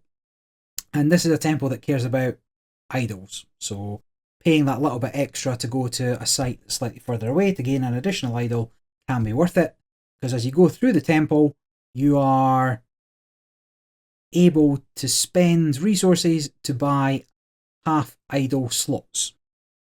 And once you have 2 half idol slots, you've earned yourself an additional idol slot. Makes sense in some regards. And idols are resources you can spend for additional resources. It's all about swapping resources for resources. Classic Eurogame nonsense. And both the halves of the idol slot are worth points themselves, but in addition, it gives you extra activations without losing any points, whereas your base ones for your standard character cover up points to use them. If you're able to collect these, you don't have to give up any points to gain the actions. So that is the primary set of differences there. I found the points you gain for the half idol slots can be quite deterministic, because very early on there's a 10-point half idol slot, and then there's a 5-point half idol slot, and you can get 15 points for doing that in addition to opening up an idol slot.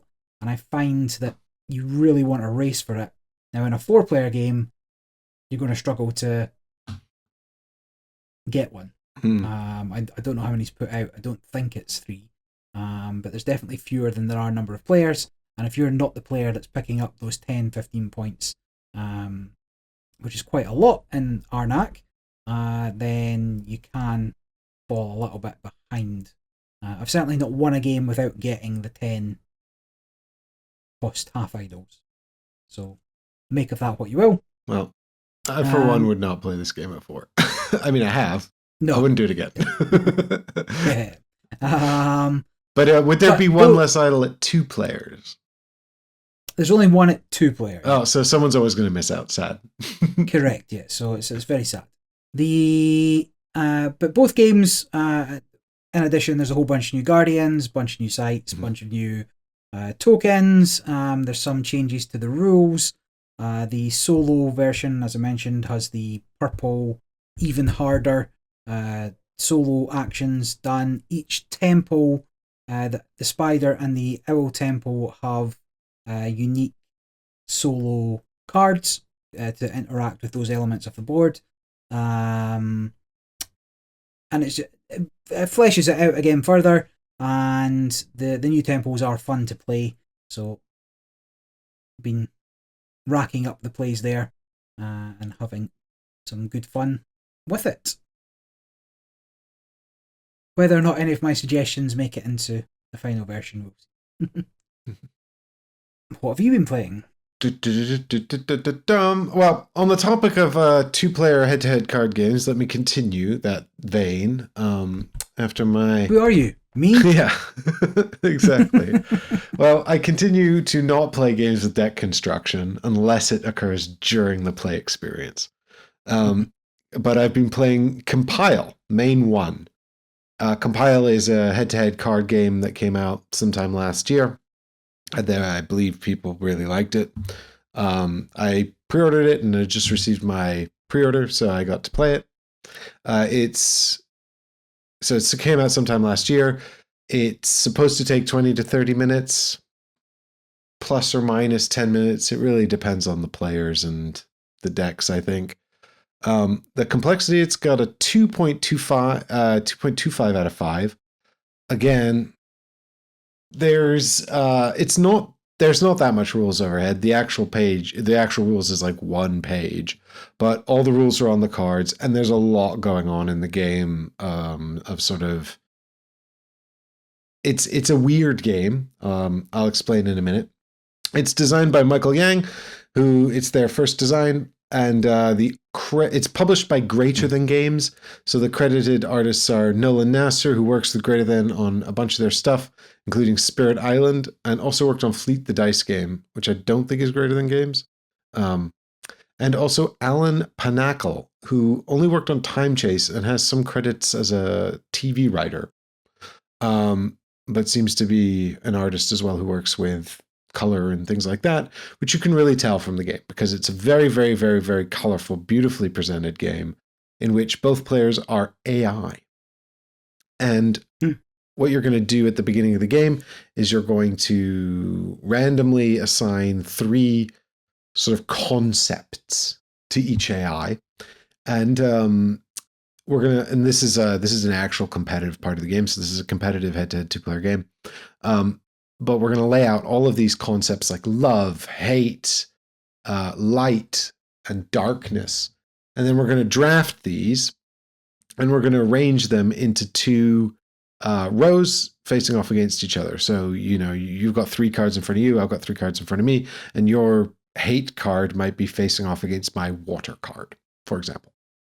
I won't get too much into how much all of that works, because even though it's 1 page of rules, I think it would very quickly become too abstract to follow. What I will do is try to explain sort of broad strokes. This initial draft of concepts and where you put them facing off against which ones, I think is already competitive and supposed to be considered. But we didn't know anything about the game, so we just kind of did it at random, which I think is completely fine. I kind of wish that they'd said for your first game, try these pairings or just set it up like this. But they didn't. They were like, nope, you draft. So you're presented with like 9 options and no idea what any of them mean. And one thing they did do, which was quite nice, is that on each card, they have some keywords about sort of what it does, right? Like on hate, it will say, deletes your cards and your opponent's cards. Fine. So we get some vague idea, but a lot of them will just say flips cards, which like everything does, and has some card draw. Well, that's good. You need to have one with card draw, I think. I mean, it's You do get to draw cards anyway, but it's helpful to have more card draw, right? It's a card game. Mm-hmm. So functionally, what you're trying to do is compile the 3 things that you drafted. So if you drafted light, hate, and water, they'll all start on the loading side, and you want to compile them by flipping them over. And each concept comes with 6 cards associated with it, and the cards are numbered 1 through 5. Some of them, 0 through 5. Some of them go up to 6 and might skip the 5 or another number. I don't know. I don't know them all. What do you think? I looked at all of them. But you will take your 18 cards and shuffle them together to make your deck. That's your deck. Then you draw 5 cards and the game begins, with the starting player being the person who drafted a specific order. The draft is sort of a balancing mechanism, which kind of gives the second player a little bit of a disadvantage, I think, if you don't know the game at all. Because, as the second player, I guess you have more chance to respond in the draft. But if you don't know anything about anything, then good luck with that, right? But I'm sure all of that will shake out as you play the game more often and get to know all the sets, right? But it's incredibly variable, because I think there's 9 different sets in the core game, something like that, 8 or 9. And then you can get an expansion pack that comes with another 3 sets. So you've got so many sets already. And each player combines 3 of them. But you've got this hand of cards, and on your turn, you are playing cards to the table, either face up or face down, and they have 3 bits of text on the card. There's a top, middle, and bottom text, and the middle text is like a power that's going to activate either when you play the card face up, or if it's face down and flipped face up. And I mentioned that they all have numerical values, but if you play them face down, they all have a straight value of 2. And what you're trying to do, you're trying to get to a total value of 10 and also have more than your opponent. So the cards are in these 3 rows, and you're playing the cards into the rows. And then when you get to 10 in the row, if you also have more than your opponent on your turn, you have to compile. And compiling deletes all the cards against your card, as well as all your opponent's cards, and then flips yours over to the compiled side. So you've compiled. Congratulations. If you run out of cards in your hand, you have to take a reloading turn, I think it's called no, I can't remember what it's called. It's got a thematic name, but you're just drawing back up your hand size. So getting the timing around when you're forced to compile, when you're going to draw up more cards, is all very interesting, because you're playing down these numbers, and the cards all have these crazy abilities. They're deleting cards on your opponent's side. They can move cards around on your side. Some of them can flip cards, and of course when you flip the card, it triggers the middle ability. When you play a new card, it covers up the card above it, and if you uncover that card, the middle ability triggers again. Some of them have passive abilities on the top and or the bottom. So long as they're revealed, you can use them. The top abilities never get covered up, but the bottom abilities do. So if you play a card on that, you might want to move it to reveal that ability so you can use it again. So there's all these sort of strange considerations. Not everything gets moved between the columns either. The ability to sort of be dynamic around the columns really depends on the different decks that you've picked. So some are more about flipping or moving or playing things face down, and some of them are more about messing up what your opponent's doing, deleting their cards, etc. And then there is the control token. So the rulebook says don't play with this until you've played the game. But we were like, yeah, we know what we're doing with card games. My opponent sure did. They are a big Netrunner player. Truly, it was just Barry. So they know card games really well, and they'll talk about things like opportunity costs and things, which, I have some idea about. They're words you've heard. They're words I've heard in the context of card games. Sure. I was like, just throw me in the deep end. Anyway, I managed to make the games competitive, which I think is, good enough. Anyway, before I get into the rest of that, just there's a control token. This is the advanced mode. I definitely think if you're not super across card games, just play without the control token for your first game, because it's a huge wrinkle. the control token is a little token that sits by the side of the board. And at the beginning of a player's turn, it will look to see if they have the highest total numerical values in 2 columns. And if they do, it jumps to their side. Then at the beginning of the other player's turn, it will check. If they have the 2, it'll jump to their side. If they don't, it will stay with the original owner. This means that even if you swing it back to like a tie, or, like, it will stay with the person who claimed it until someone else the other player can claim it, or it's used. And it must be used when you reset your hand or when you compile. And before you draw back up or before you compile, it allows you to either rearrange the position of the 3 loading cards on your side or your opponent's side, which is huge and really quite difficult to understand the full power of until you kind of get the game. So it's just like sort of in a game that's already quite like abstract and weird, this adds this incredibly additional weird wrinkle. But I think it's great. I think it's brilliant. I think it's a really cool thing. Definitely do start playing with it. If you haven't had a chance to try it yet, if you've played Compile without it.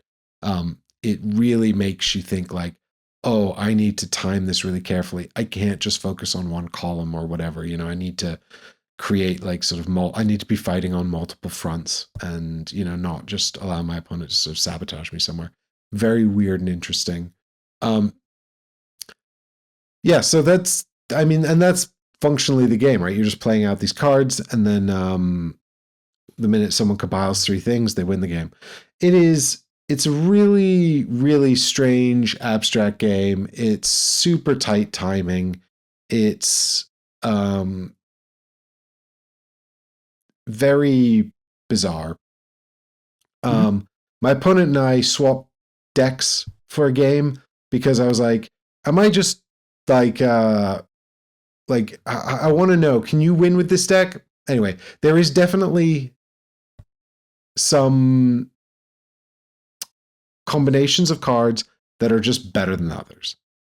So you will have to sort of like learn what's in those, and sort of you could have a strategic advantage once you know them well enough and you know how to combo them well, when you can pick ones that can counter your opponents. I think that that's probably a good thing. I also think it might be impossible to like just balance every combination equally. And maybe if you did, then it just wouldn't be a very interesting game. I got the sense from my opponent that it wasn't quite as like, they really liked it. They really had a good time with it. So that's good, because they play a lot of card games. But also I got the impression that they might maybe wanted a little bit more sort of exciting combo possibility, whereas it feels more like sort of fighting on battlefronts, and it's these sort of big build-ups to these moments where, are you going to get to compile? Are you going to be able to compile at the right time? Is your opponent going to compile? Are they, so is it going to be like, is the battle, if you compile and your opponent doesn't, then that's like a major win.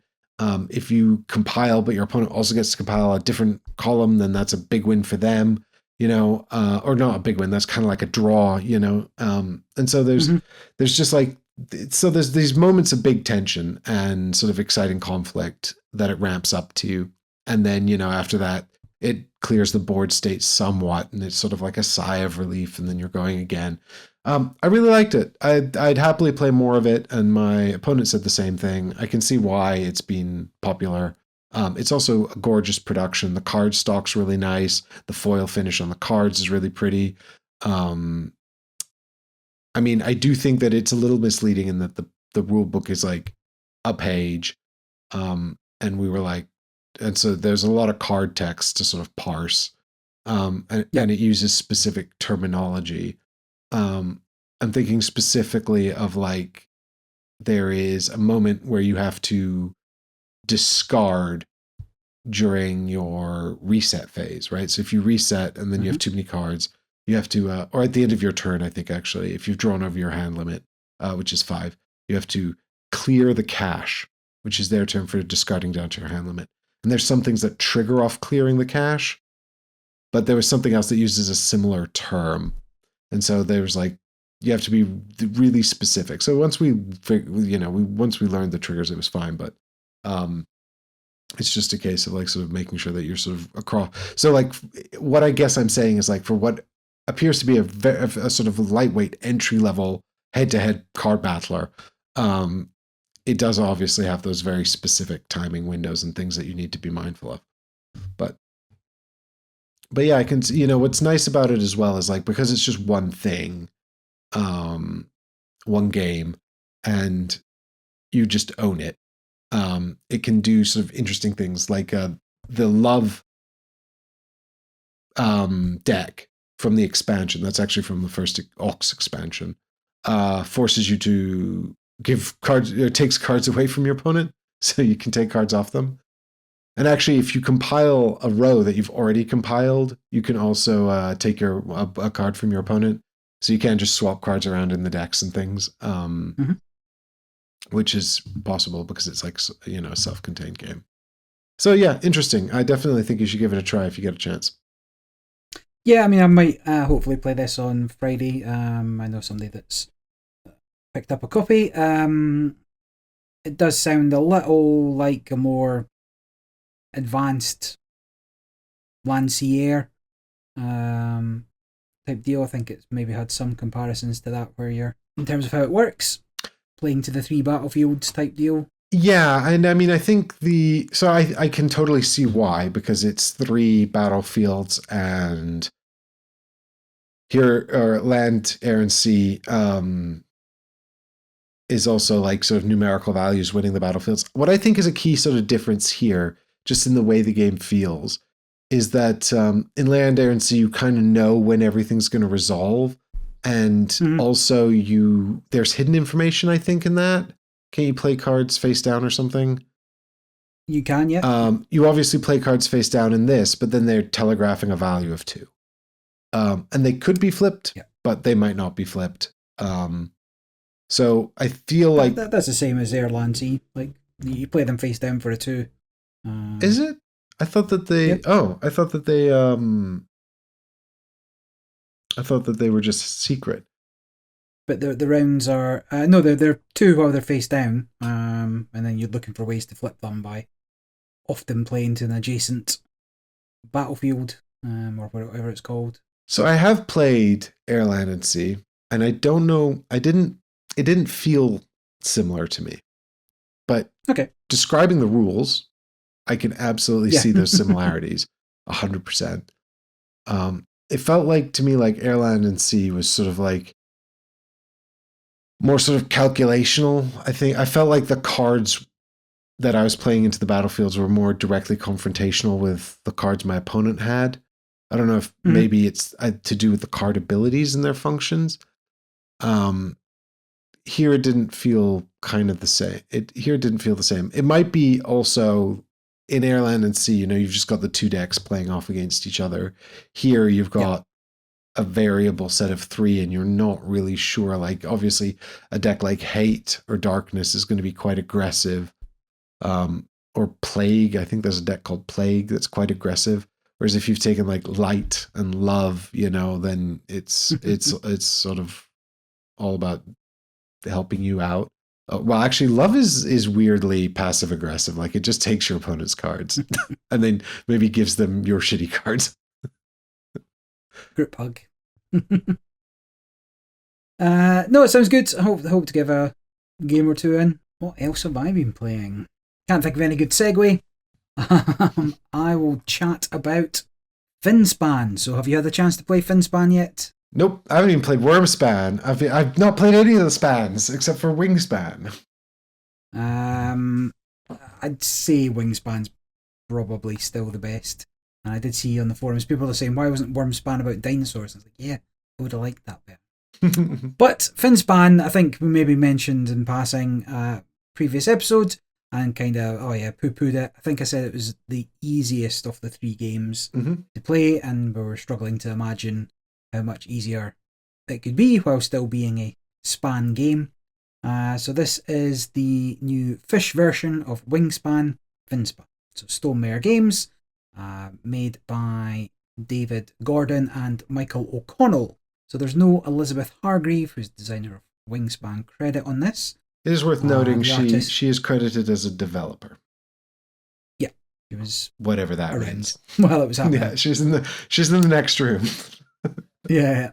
The artists on this one are Ana Marie Martinez Yaramillo, who did Wingspan, and Mesa Schumacher, who's previously done a couple of fish games, so probably a good fit there. And played this for the first time. If you've not played a Span game before, a lot of it is earning resources to play cards into a tableau, which improves the ability of actions when you take, which is more filled with cards than not.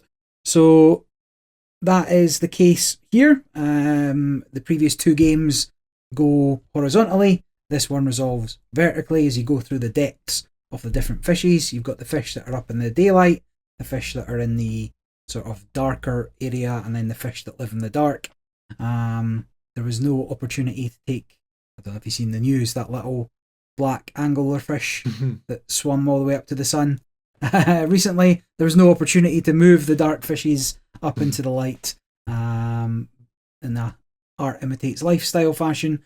But basically, you've got, I think, maybe 9 slots at the top, 3 slots in the middle, 6 slots at the bottom, within 3 columns. But there's no... Your resources are much more limited in this game. There's not a lot of competing resource types to worry about, which is where it's streamlined, I would say. So the only things you have to really worry about paying are, well, usually fish and eggs, which were resources in the original game as well. And fish is just the cards. So you either pay using cards or you pay using eggs or a combination thereof. And occasionally there's like another couple of resources which are like little fish. Some, what's the word I'm after, like aggressive fish eat little fish. So sometimes you have to pay for them. Mm-hmm. But then the actions you can take are to draw cards, spawn eggs, or hatch eggs. And those are your only basic 3 actions. If you're not playing a card, you're doing one of those.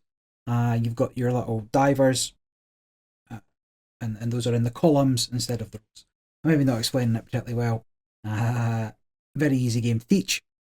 And when you take an action, you're going to draw cards for every fish that's in that section. So you can, if you've got 3 fish in the daylight section of the cards, you will draw 3 cards. So the more you fill it up, the more you get. And very similar to how the other Span games work. The more that's in there, the more you get. And that's kind of it. You've got like 8 actions a turn. You've got 3 rounds to play for. There aren't any... Oh, there's fixed end of round bonuses across the 3 different rounds that you'll play the game for. The first one gets you... you want eggs and young fishies. The second round you want rows of fish. So remember, the actions are vertical, so you want to have more in a column to get the benefits, but this will reward you for completing rows. And then the last one's for schools of fish, and schools of fish are just groups of 3 or more, well, 3 little fish. Which then become one big red.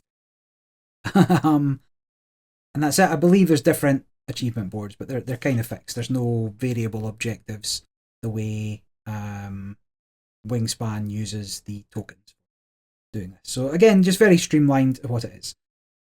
Now, the fish, the game will be very familiar to anybody that's played one of the Span games. The abilities on the fish are very comparable to abilities you'll have seen before, but they all work very reasonably. The ability to play an additional fish when you play a fish, the ability to hatch eggs into little fishies, the ability to move fish around to make the schools of fish, and it's a little tricky to say. So there's the card fish that you play, and then there's the fish resources, right? So you're moving the fish resources around. You don't move a card once you've placed it, typically. And then you've got the things that will trigger when you take the action in the row that fish is on. There'll be end game abilities. There's end game or end round points. A few things that care about what your opponents are doing, but not often. Some fishies need to eat another fish. You have to play it on top of a card that's already there. It's all pretty straightforward, but it is fun. I was expecting it to just be to poo-poo it. I'm not the biggest Wingspan fan. I love the art and the birds, and the game itself is okay for me. Wormspan I didn't like. I didn't like the art, didn't like how it played, even though it's 90% Wingspan. Finspan is simpler, but I've come back round to liking the art because it's that, I don't know what the style's called, but sort of the historic draw, I don't know what you call it, like sort of hand-drawn realism. Yeah, right. Yeah, hand-drawn realism. It's come back round. I don't care about fish. I don't know anything about fish, but I don't know anything about birds either. So they live in the sea. And they don't have any feet. Yeah, there was no salamanders snuck in there, as far as I could tell. Anything along those lines. Although I didn't see all the cards. Do they have facts on? And they do have facts on them. Yes, good. So they're going back to I like the facts. That's what I'm saying. Like, I probably would have liked Wormspan better if it was dinosaurs, real dinosaurs. Like, yeah. Do they have facts on the dragon cards? Yes, but they're all made up. I'd still like that. I don't know. Actually, I don't think they do have facts on the dragon cards. There's a whole booklet with facts on every dragon. Right. But I want them on the cards. Correct, yeah. I have no interest in reading. And that was it. It was super easy to play. It was interesting enough. I didn't think the abilities were particularly... what's the word I'm after? Well, I guess interesting is the word I'm after. The abilities were all fine. They were all things that made sense for you to do, but there was nothing that was like a great combo. I ended up with a couple that were... what's the word I'm after? Like nombos. Like, had two things that would put eggs on the fishies in my right hand column at the end of the game. Some would put eggs on fishies that were carnivorous or whatever, ate another fish, or had shark teeth. And because I wouldn't say I'd misplayed, but I'd put a lot of my sharks on that end column, and so like they were doubled up, but you could only ever have one egg on a fish. So it wasn't like there was a combo, right, I'm going to stack up all these fish over here to get as many eggs on them at the end of the game as I can, type thing. But that's just part of the balancing act of the game, what you want to do. It was good. It was annoyingly good. I was expecting to just be like, meh, baby game for babies. And actually it was fun enough, and it was different enough. You recognise the game, you recognise the Wingspan mechanisms of doing something, but I'll have to give it a try if I get a chance. Then I mean, I'm not going to rush out buy it or anything, but I'll definitely try it. You know, there might be a place for a version in my collection. The real question is, does it have dolphins? I didn't see any dolphins. They do have sharks. The correct answer is no, because they're not fish. Well, fine, fair enough. Yeah. What about octopus? I'm just thinking, like, does it have crustaceans? Yeah. What about crab? And I can't remember. Well, I didn't see all the cards, if nothing else. Like, I flicked through at the end to see what the... Again, I enjoy the art. Like, I enjoy looking at the fish, even though I don't know anything about fish or fishing or anything like that. I assume the actual lore accurate fish, where the ones at the top are the ones you find at the top, and the ones in the depths are the ones you find in the depths. And there's certainly some odd looking fish. But then again, who am I to judge, you know? And so yeah, it was good. You very possibly could fill your board. That would not be impossible. There's a lot of combo replay fish or replay cards options. The spatial element's a little different, where you're moving the little fish around and possibly moving eggs around as well. I can't remember what you could move around and what you couldn't. But yeah, it's good. Give it a go. If you're not an ardent Wingspan hater, this isn't gonna win you over. But if you were like, well, I'm not giving that a chance because I've already played Wingspan, I think it's still a fun game and something you might want to bust out occasionally instead of Wingspan. Interesting. I'll definitely have to have a look into it then. Yeah. And just I guess play it if the opportunity arises. I know that Wormspan was quite popular at one of my games clubs for a little while, but I never sat down to try it because I was definitely like, I don't want to play Wingspan with 4 or 5 people. And you can play Wingspan with 7 players now, can't you? I mean, what a waste. But this has won me over to the idea of giving Finspan a try. Yeah, I was on the. This is yet another one of Calvin's terrible purchases, and then it was like, actually, no, I'd play this again. And speaking of fish, I've been playing a game about fishing. Right, let me have a look at what have you been playing. We've been playing Saltfjord. This came out in 2024. It's a 1 to 4 player game. It says it takes 90 minutes, 45 to 90 minutes. That'll depend on player count. It has a complexity weight of 3.06 out of 5 on BGG. I'd say it falls definitely solidly in the category of probably about as heavy as you can get and still be middleweight. Maybe just inside that. I mean, I guess it depends. Like, is June Imperium mid? When does June Imperium stop being middleweight? How many expansions do we have to add? June Imperium is middleweight. Like, there's a lot going on. What is June Imperium? 3.1 something?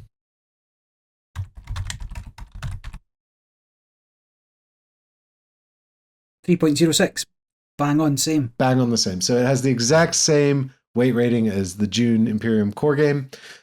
So yeah, I think they're both right on the edge of as heavy as you can be before you stop being middleweight.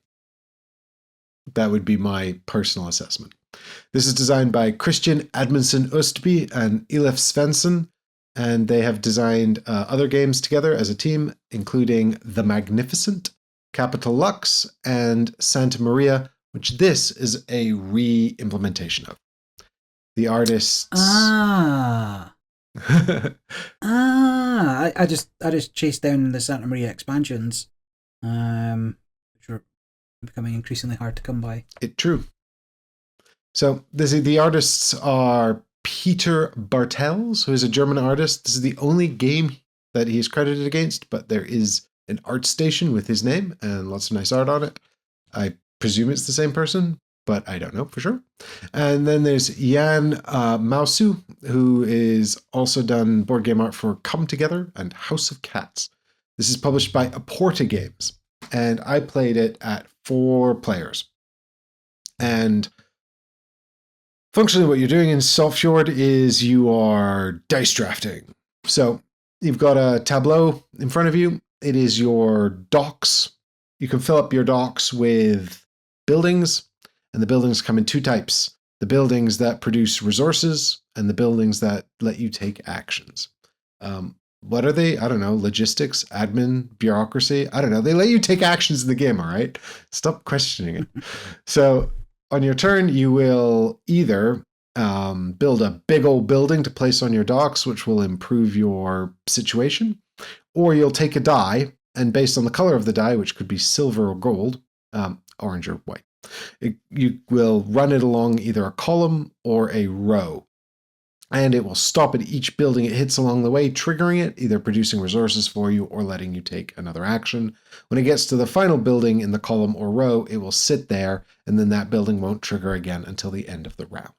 So it is a polyomino thing where you're building up action efficiency and then dice drafting to trigger rows and columns to produce resources. After 3 rounds of this, the game will end, and the person with the most points is the winner. You will get points from various things, but there are 2 core areas to get points. 3 if you're playing with the advanced wagon rules. So the first, actually there's 3 core ways, and then there's the wagons. That's a 4th way.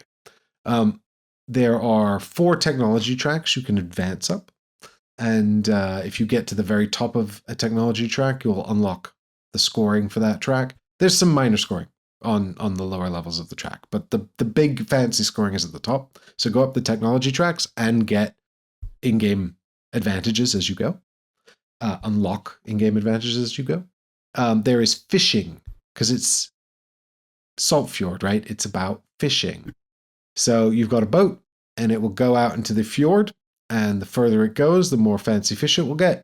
And if it gets all the way to the farthest end of the fjord, then you will get the fanciest fish. Actually, it's diminishing returns on the fish, but each section of the fjord that you sail through has a points value, and you get those points when you recall the boat, and of course, the furthest end is the most points. Then you can complete contracts, or in this case, deliver cargo. It's cards with resource values on. You send off those resources, you get the crate, goes into your player area. It's worth points at the end of the game. Those are the 3 ways to get points. There's like other minor things that aren't worth going into.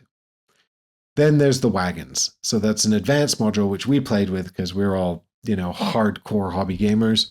It replaces a tech track with these wagons, and the wagons appear on your docks, and then they move around the docks. And effectively the way it works is whenever you would run a die along a row or down a column and it would collide with a wagon, the wagon jumps out the way.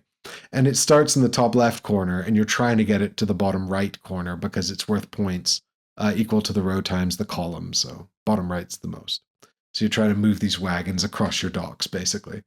That is not the hijack, but that is one of the modular expansions for Santa Maria. You've got the governor or whatever does the same thing. Is that in the core game or one of the expansion sets? One of the expansions. Fair enough. So they've incorporated some of the Santa Maria stuff into Saltfjord. Then I do have the Santa Maria core game from a long time ago. I think we played it on the channel back when I think I talked about this actually already on the show because I talked about Saltfjord in the Essen Hype episode, and I was like, yeah, we played Santa Maria back on the channel before when we were totally oblivious to like problematic themes. But yep. We didn't talk about the theme at all. We're like, yeah, we're nice conquistadors building a little village.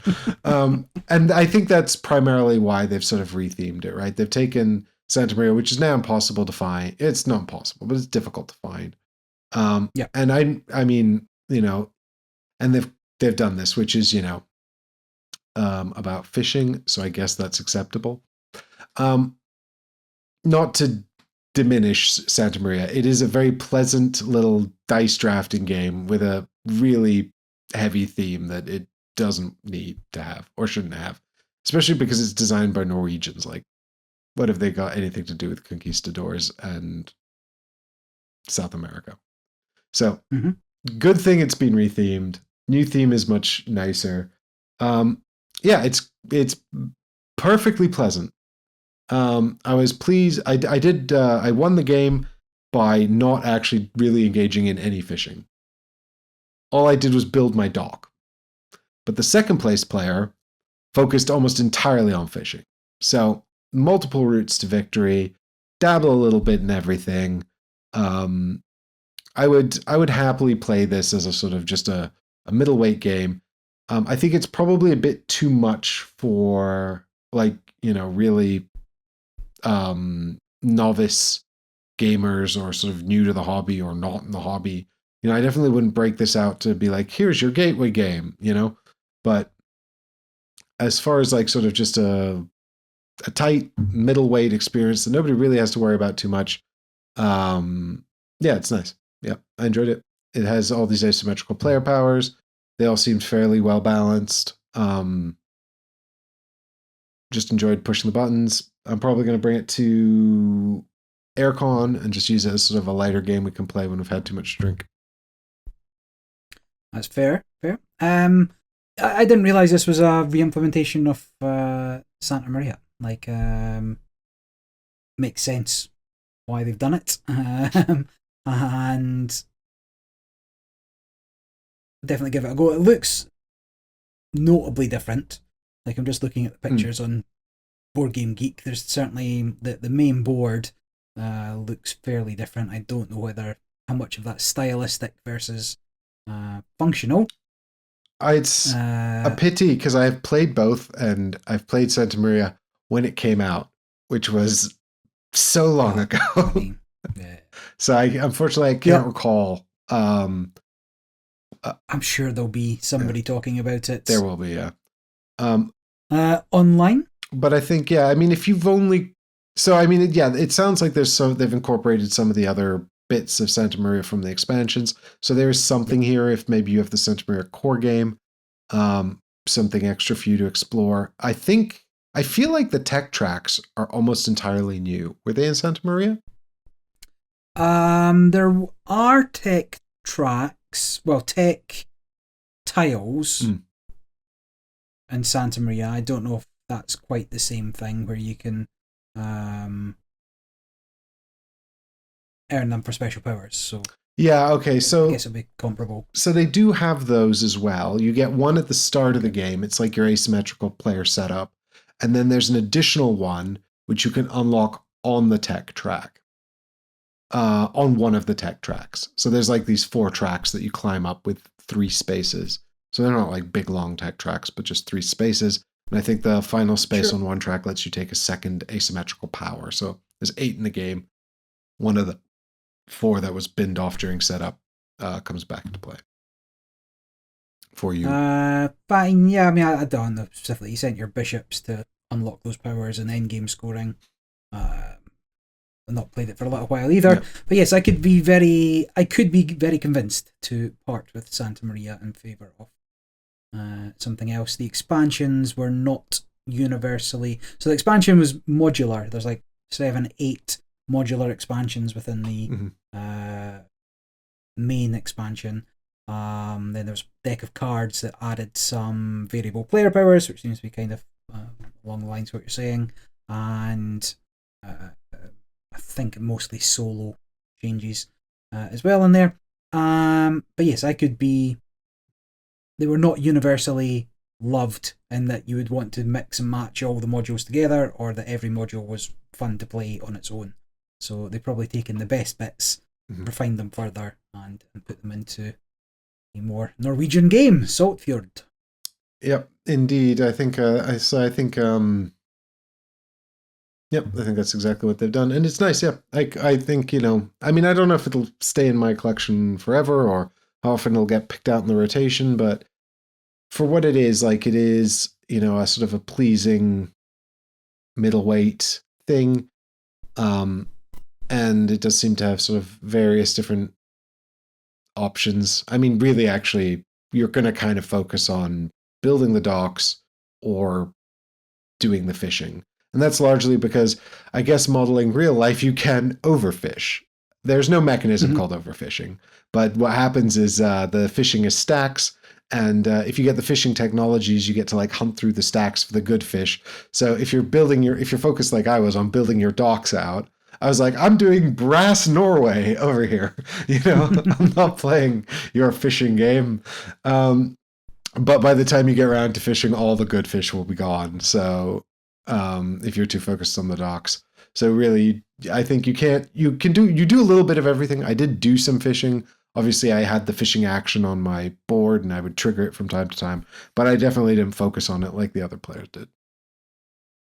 But at 4, it held together well. So and the downtime was fine. So I was pleased because I think it says best at 2 actually on BGG, which I was surprised by because I thought it was great at 4, just fine, no problems. still recommended at all. Yep, I haven't tried the solo mode, so I don't know about that. But Nice one. Let's have a look at what other crowd pleasers I've been playing. Have we talked about the Mistborn deck builder before? Don't think so. No, I think I saw it. Well, I have played it. Wowzers. So, the Mistborn is a popular fantasy series and Cosmere world by Brandon Sanderson. There have been a couple of board games before, but this is a new one from Brotherwise Games. This is not the same as the Stormlight Archives. No, that's a different thing. Yeah, I mean, they're all...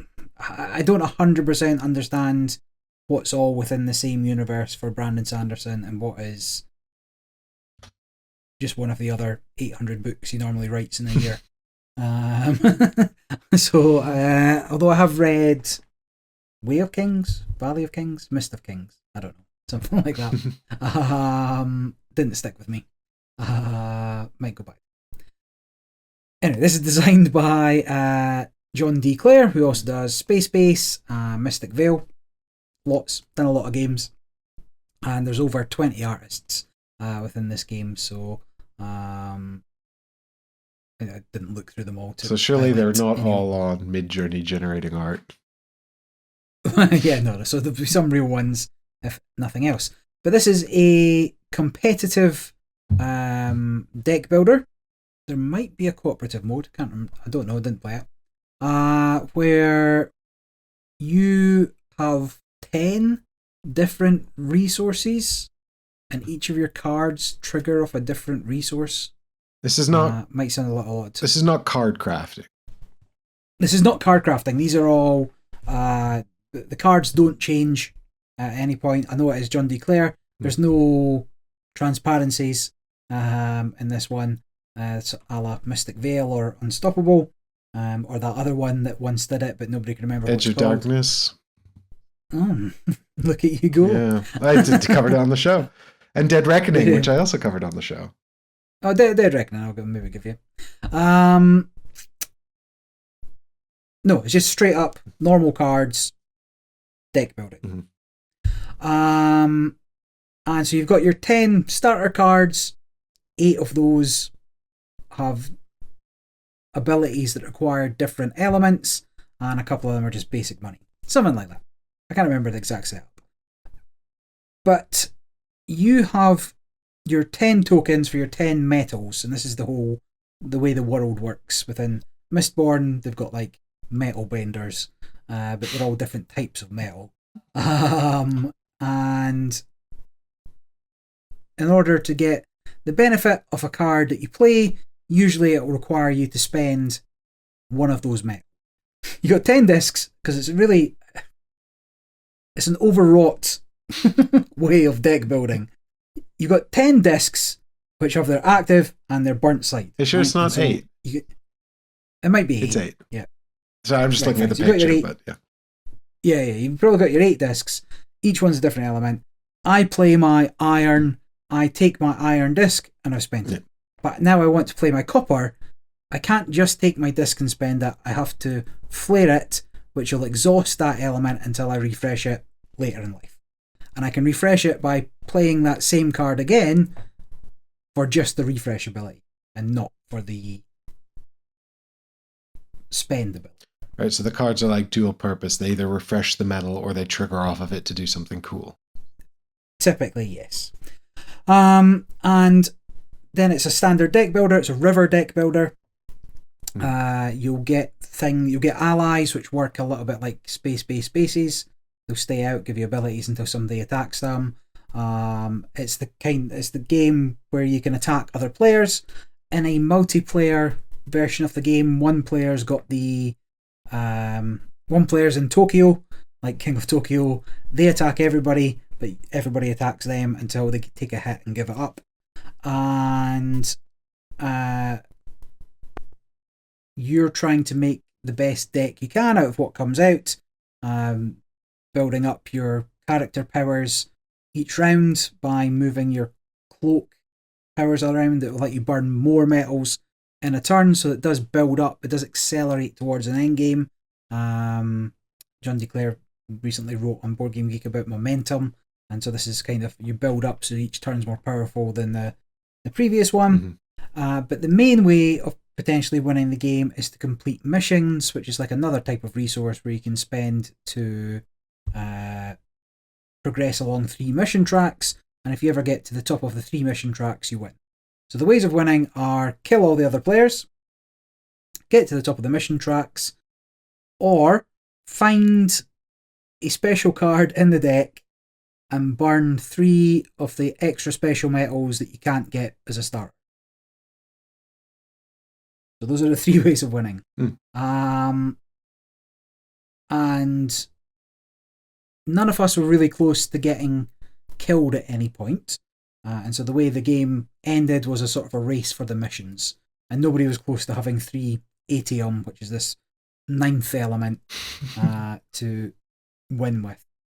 So it plays like any other river deck builder where you're attacking another player. Right? So that could be Star Realms, that could be Shards of Infinity, along those lines.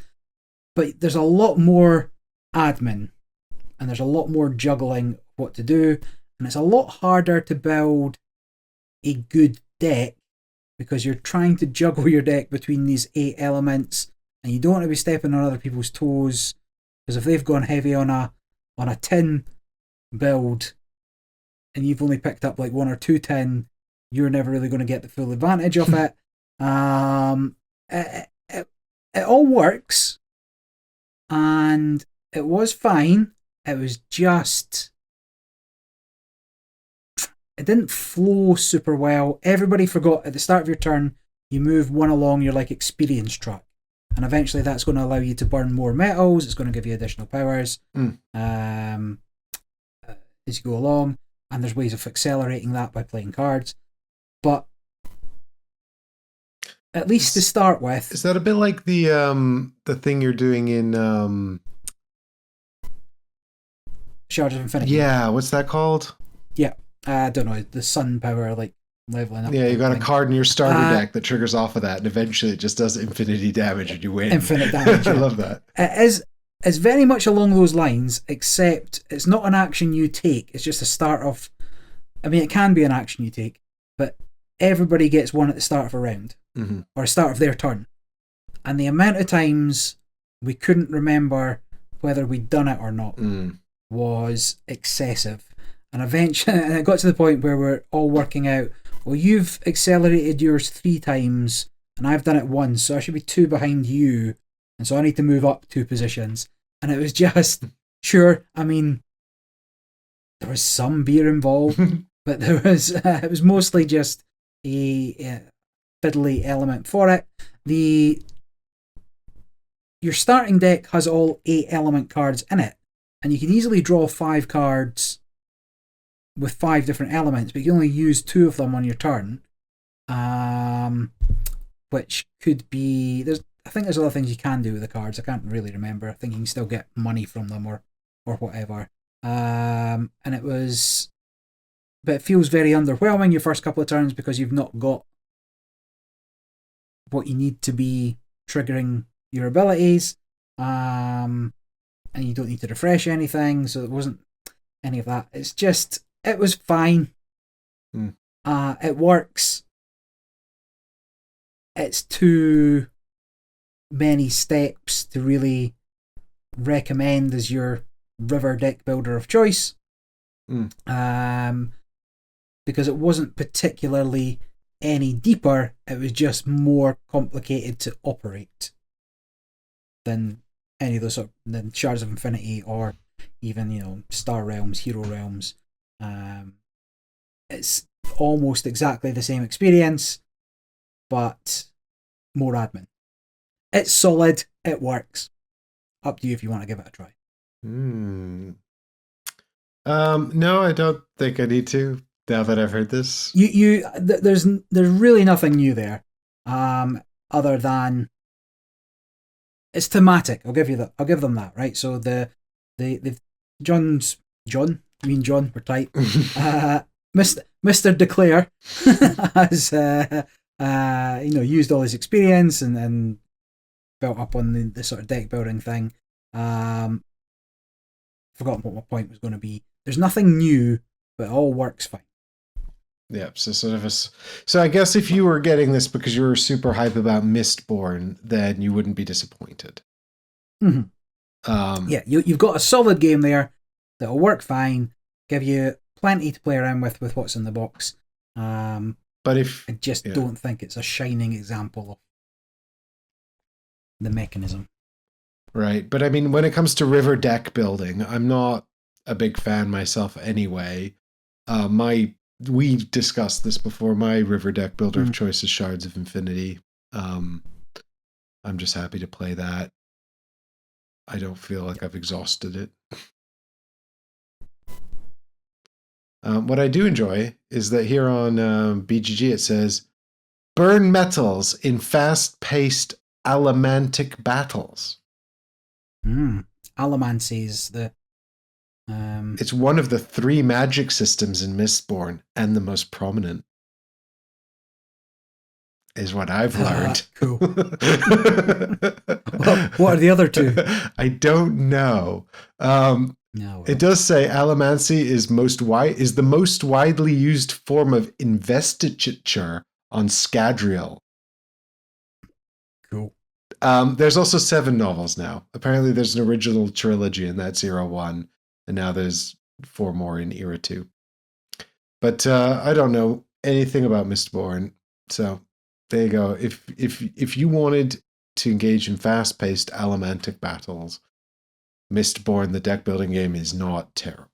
No, hold on. I mean, this looks like it's setting itself up for an expansion, because there's definitely other elements or other metals here that are not in the base game. Well, I mean, yeah.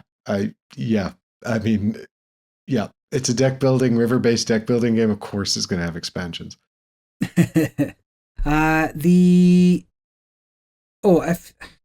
Should it matter, there are technically minor spoilers. Actually, there's arguably major spoilers, but you wouldn't really know in the game. Oh, interesting. And in the art for the game. And technically, one of the characters you play... Actually, I can't say anything. Right, so... Don't worry about it. If you are concerned about spoilers, just don't play this. Play Shards of Infinity. Until you finish reading the book. Yeah, play Shards of Infinity till you're done the book, then you can go and play this, if you liked the book. Yeah. And if you didn't like the book, then aren't you glad you waited? I've got one more to cover. This is hot off the press, newly published, brand new, just came out yesterday. I played it the day it was delivered. It's Molly House. So this is a 1 to 5 player game. It says it takes 45 to 90 minutes. That definitely depends on A, player count, and B, familiarity with the rules. This has a complexity weight rating of 3.71 out of 5, putting it way beyond middleweight, and that's fair and just. The designer is actually Joe Kelly, who is sort of a first-time designer, or this is their sort of first major effort. They did contribute to Bez's game Wibble++, which was a game that Bez put out that had lots and lots of designers contribute. Joe Kelly actually published this through the Zenobia Award, and their sponsor for the award was Cole Whirler, who we all know from Arcs, Root, and John Company, and Pax Palmer, and need I go on. Cole Whirler, of course, then basically said to Joe, let's make this an actual game and publish it. So they did. The artist is Rachel Ford. This is their first board game. They're an artist from Birmingham, and they do have a website with cool art and some tarot card designs on. So this is published through Cole's own company, Whirligig Games, and I played it at 4 players. This is set in the Gregorian period. Do not ask me too much more about history stuffs, but what I do know is at that time, they were not as cool about like LBG, God damn it. This is not a bit. Yeah. How have I just fucked this up? LGBT. QIA. Thank you. Plus stuff. They were not as cool about that at that time. And so what they had, so the game's set in London in the Gregorian period, and what they had were these establishments called molly houses, where effectively people could go and commit sodomy, which was the sort of legal term for, basically like stuff that you'd probably just do down the club these days. But sexual perversions, engage in sexual behavior. There's a note in the, it's very, very much sort of a game that takes the historical context into its stride, just like you'd expect if you played John Company, which is the co-whirler and the same publisher.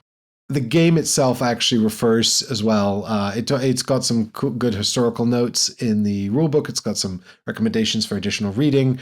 There are indictments in the game that you will receive if you're caught out by the constables.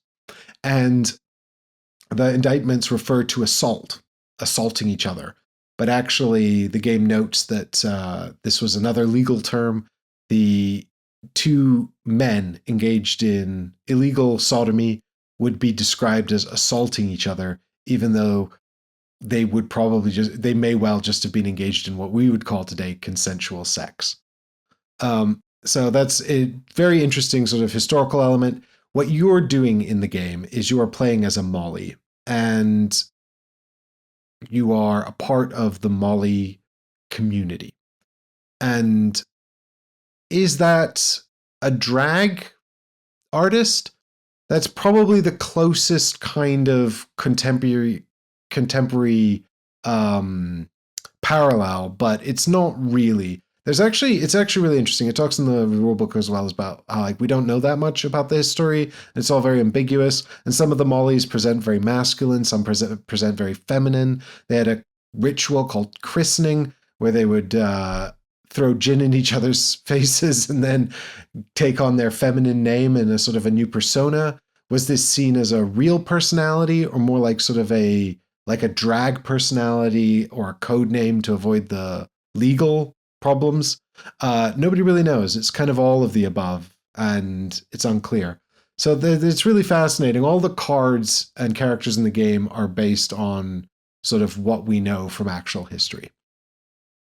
The game itself sees you as a Molly, and the board is 4 Molly houses, and it is definitely a semi-cooperative game. It's centered around what was clearly at some stage a standard deck of cards, but has now become the cards in the game. You've got 4 suits, which correspond to the 4 Molly houses, and the suits are numbered 1 through 8 if you're playing at 4 players, less or more at different counts. And then you've also got in the suits a constable, a rogue, a jack, which is a masculine presenting Molly, and a queen, which is a feminine presenting Molly. And maybe more diverse than that, but the point is there's 2 Mollys, a jack and a queen. And it's the game lasts for 5 weeks, and a week is a single run through the deck of cards. And what you're trying to do really is have the most fun. So you will get cards into your hand by moving around the board, taking actions, getting cards into your hand, and then you can play them into your player area where they will become like reputation with the different Molly houses. The game is a 3.7, so this is going to be like the highest level overview, just so you get a sense of it. I can't possibly explain all the rules. I mean, I can, but not on this podcast in a way that would be fun for anyone. So you're going to play them down into your player area. This is going to, and based on the suit of the card, they will establish reputation. Playing the Mollies is very difficult because you have to have a party. And we'll talk about the parties in a minute because that's the main part of the game, or a big part of the game. But you can play the numbered cards are also called desires, and the desires can be played just by cruising around the Molly houses. And when you play a desire into your player area, it gets you points if you have Mollies there. If you don't, in the matching suit. If you don't, then there's no points there. So the main way you're going to get points, or in the game, joy, is by throwing festivities. And so if you're at one of the Molly houses, you can throw a festivity, which is a party. You're going to have a party, and what we're going to do effectively is 2 rounds around the table of people playing cards from their hand, and we're trying to build specific hands. There are 4 outcomes to the party. There is the special dance, which is the greatest one. And to build this hand, we need 4 consecutive cards in suit. There is the christening, right? I already mentioned it. The christening. So if we have a christening, we need someone to play a queen, and then we need 3 of the same number. And the last one is I think it's called a dance. The top one must be called something better than special dance. But call it a dance. That's the jack. And you need the jack, and then you need 3 consecutive numbers. Don't have to be on suit. And then the worst outcome is called quiet gathering. And this is where you have none of the above. Based on the cards you played, this is how you get the mollies into your player area, right? Depending on player count, a number of cards will be played. 2 from the community plus 2 per player. So in a 4-player game, 10 cards are played. Unless someone passes, they won't play cards. But there'll always be at least 4 cards played, because whoever threw the party has to play 2 cards. So there's 2 from the community, 2 from the person throwing the party, plus a number from the other players. You need 4 cards to make the final hand. And then the highest hand will score. So for example, if somehow 2 special dances come off, then it's going to be the higher running of the 2 hands. But ultimately, if there's some kind of main tie, the person who threw the party gets to choose. And then all the scored cards, so the 4 cards that made up the hand, will go to the player's player areas and trigger joy, scoring of joy. If they're desires, you'll get points for written on the card for the desires, higher numbers, higher values, but there's a bit of jeopardy that comes with higher numbers. More on that in a minute. If you have jacks and queens in your player area, you'll trigger bonus scoring. So that's really good. And of course, this is the only way to get mollies into your scoring area is actually playing them during the festivity, and then they score as part of the hand. And in addition to this, the person who threw the party will gain points equal to their reputation with the molly house where they threw the party. And so there's a potential big bonus if you're the one that threw the party and it came together well. And you have reputation. And then there is also a bonus for the community. So there is a joy track. This could be seen as a typical victory point track, except that there is a community token on there that represents the health of this vibrant underground community. And if that token reaches 30 points, then that will trigger 2 things. One, the game will end at the end of the current week. So remember, I said a week is a run through of the deck. So you're trying to get these cards into your hand so you can play them during the festival and get the festivities and get the most points. As we churn through the cards that are resolved are either going into one of 3 locations. Player areas, where they're becoming part of their reputation, building up their scoring opportunities. They're going to the safe zone, which is what you want to do with the constables and rogues. But they might also go to gossip. And they're going to be going to gossip if they're not scored during a festivity, if they're discarded from the market before anyone can pick them up for any reason. And gossip is bad. We're going to learn about why in a minute. It might be bad. We're going to learn about why in a minute. Because that community token, when it hits 30, it will trigger the end of the game at the end of the current week. And if it got to 30, the community has thrived. So we're going to go to an endgame scoring where functionally everyone's going to get points equal to their joy. So by contributing to the festivities, contributing to the parties, and making sure it's all good, you're all going to get points for that. And then the most joy is the winner. Congratulations. If it doesn't get to 30 by the end of week 5, then the community has not thrived. And actually, if the other victory condition is not triggered, we have what's called atrophy, where nothing has happened. The community didn't thrive, but nor were they all arrested, and therefore everybody loses because No outcome is apparently worse than the bad outcome, which is the community is shut down. So you've got these constables and rogues in the deck, and they're going to be exposing people at any given moment. Exposing is generally bad because when you're exposed, you lose a bunch of your cards from your player area. They go away, and you're forced to take these reputation markers. And the reputation markers are both good and bad because when you're cruising around the molly houses, you can draw cards from the deck equal to your reputation, which is good because you want cards in hand to play during the festivities. But it's also bad because at the end of the week, we're going to go into that gossip deck and we're going to flip over all of the cards. No, that's not true. We're going to discard a third of them. It's random. Get rid of a third of them. Then we're going to flip over all the cards. You didn't need to know that. I just explained that because I didn't want to get called out in the comments. But yeah, you didn't need to know that. I said I'd keep this light. This is still fairly light. But we're going to flip over that whole gossip deck. We're going to find all the constables and rogues, and then we're going to match them up with any cards in their suit. And we're going to put evidence on the molly houses of that matching suit. So functionally, by showing up in the gossip, they've compiled evidence against the molly houses, and they're going to figure out where they are and shut them down. So if you're, if you've got high reputation with that molly house, if you are, you've got a bunch of those cards in your player area, you don't want this to happen because if you get 7 evidence on the molly house, it's raided. This has 2 outcomes. 1, no longer can we have festivities there. 2, cruising becomes dangerous around there. So cruising around there has negative repercussions. That's bad. But if it develops 7 evidence a second time, game ends with that negative resolution. And here's the catch, right? Because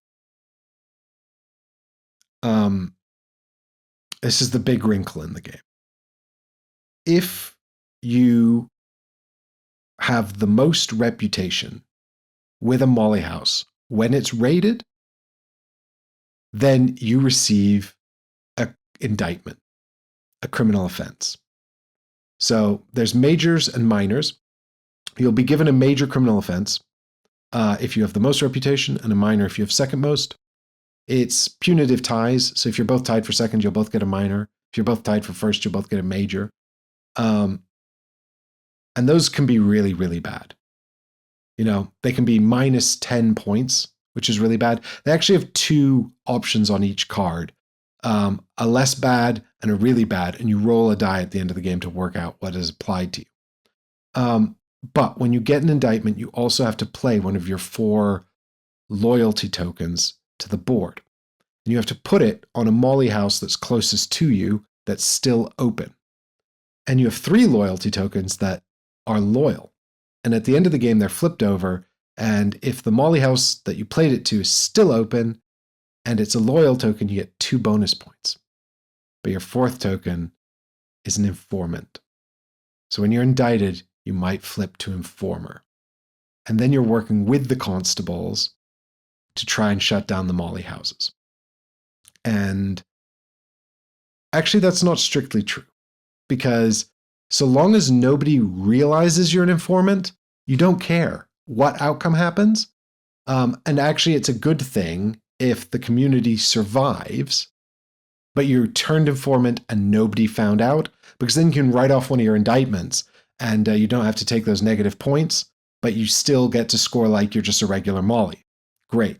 However, if you turn informant and then you're outed as an informant, your life becomes really difficult because you're not going to be able to write off that indictment at the end of the game. You're probably not winning. It makes you can't run any festivals anymore. So it's really hard to score points. So you really don't want to be outed as an informer unless you're sure that the community is going to be shut down. And then you got to make sure that it is shut down. And if it is, everybody who's not turned informer and had the molly house that they were informing on raided will be hanged and eliminated from the game. And that's how you play molly house. All right. Yeah, I mean, I followed some of that. Okay, so the elevator pitch is it's a semi-cooperative hand building game where you're trying to score the most points by collaborating to build hands. But if somebody's losing really hard, they can turn traitor and flip on everyone. So you don't want that to happen either. No, I mean, this should be coming to my group at some point. I think it was pre-ordered, or was this kickstarted? It was no, I don't think it was a crowd. I think it was crowdfunded, but like backer kit or something. One of these really minor ones, and it might have just been sort of like one of those fancy pre-order functions. I mean, it's definitely it's on somebody's list for arrival. So hopefully that means it's coming soon if you've got it. Yeah, absolutely. I think a few people I know around here have received it. And look, here's my thoughts on it. Right, I thought it was really interesting. I really liked it. I really want to play more of it. It ticks all of my boxes in that it's all player interaction. It's all second guessing. Who knows what's going on? It's really wild and weird and just interesting and curious. It feels kind of like you're trying to collectively work together to build poker hands, but then you're not all on the same team, or you don't want to let someone get the most points. And getting the community over the 30 line was really difficult. Somebody had a major indictment as well, where if they rolled an 8 or up, they were just hanged anyway. So they could just be eliminated from the game. I was really surprised they didn't turn informant. But it was just a sort of a wild experience. Now, I think, I think it punches above its weight. The rule, just sort of the rules they're not that bad once you get they're weird. It's unusual. There's not a lot of common board game heuristics here that you can rely upon. So you really need to read the rules and follow them. There's 4 ways you can be exposed, and they're printed on a player aid, which is okay. But I think, before I get it back to the table, I want to print off the raid stuff in a bit more detail, because the raids aren't outlined very well on the player aid. And so I think there's a lot of opportunity. If you're going to play this one, Barry, do make sure you sit down with the rulebook and give it a good study in advance, because this is very easy to mess up. And because it's a hidden role game, it will really throw it sideways. So I guess that would be the rulebook isn't terribly long. It seems pretty well laid out. Yeah, so that's what I mean. There's not actually sort of, for 3.7, there's not that much rules overhead. But it's all really unfamiliar, and it's got a lot of things that are all kind of the same, but are slightly different and trigger under slightly different conditions.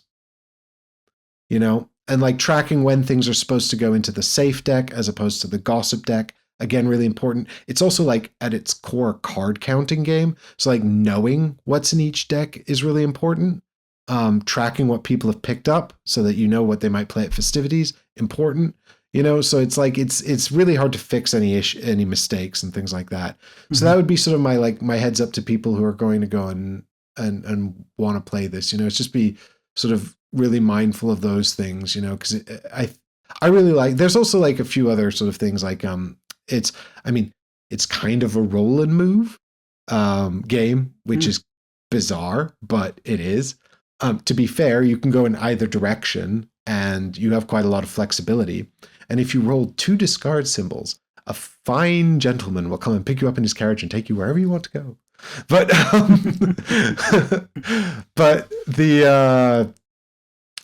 but yeah, so there was, and don't let your hand run out. At one point, I had no cards in hand, and there was nothing I could do for a whole round. So there's sort of certain pitfalls and things that I might sort of critique as poor design if the game hadn't shaken out to be so interesting. Because at the end of the game, I was the only one who wasn't indicted. It was wild. I'd gone all in on one Molly House, and as a result, I had a pretty poor score, but also no indictments. And And I spent most of the last week accusing people of turning informant, and none of them had. I couldn't believe it. So I got massively punished for that. You lose points if you accuse someone of being an informant and they're not. Bearing in mind that they can put out multiple loyalty tokens if they're indicted more than once. They have to, actually. And you have to pick one when you accuse them. So you have to try to guess where they would have put the informant token if they've played one at all. But I think that there was... So I did come third out of the 4, but there was an absolute path to victory for me as well. If I played that last week slightly differently. And I love that the fact that I lost came from the fact that I couldn't decide whether or not to trust the other players. Yeah. Which is what I want. Like, I want that sort of semi-cooperative, did you turn traitor, second-guessing thing to be impactful. And what I really like about the indictment cards is that they are super swingy. And someone was like, well, this doesn't feel very fair. Like, these cards are so swingy. And I'm like, yeah, but the problem is if they were all really bad, then you'd kind of know when someone had to turn informant. Mm-hmm. The fact that not only are some of them much worse than others, but also that there's a chance they might not even be that bad because you have to roll it, Yeah. It means that you're never really sure whether someone might have turned informant and become a informer for the Society for the Reformation of Manners. No. Anyway, really interesting game, really unusual. Semi-cooperative, I think, is really, really, really difficult to do well. Mm-hmm. I think this does it in a really interesting way, and I really had a good time playing it for my one play, and I'm definitely keen to play more of it. But it's absolutely a game of you can't trust anyone, but you also need to trust everyone. And also the game itself is like quite difficult, and you can just all end up losing if no one trusts anyone. So, don't play it with people that are very sensitive to that sort of thing. If people don't like social deduction games, they're probably going to find this very stressful.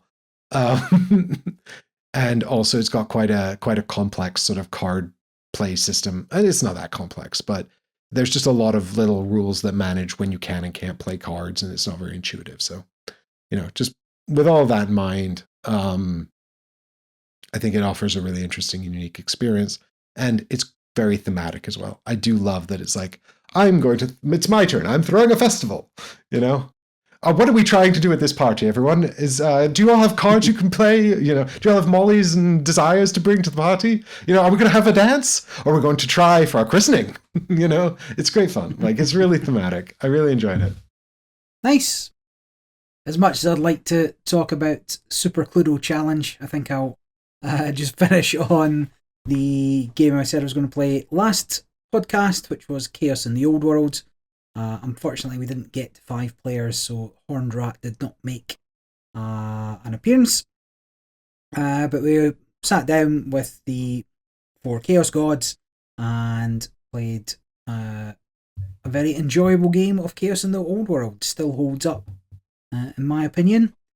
Came down to the very last turn.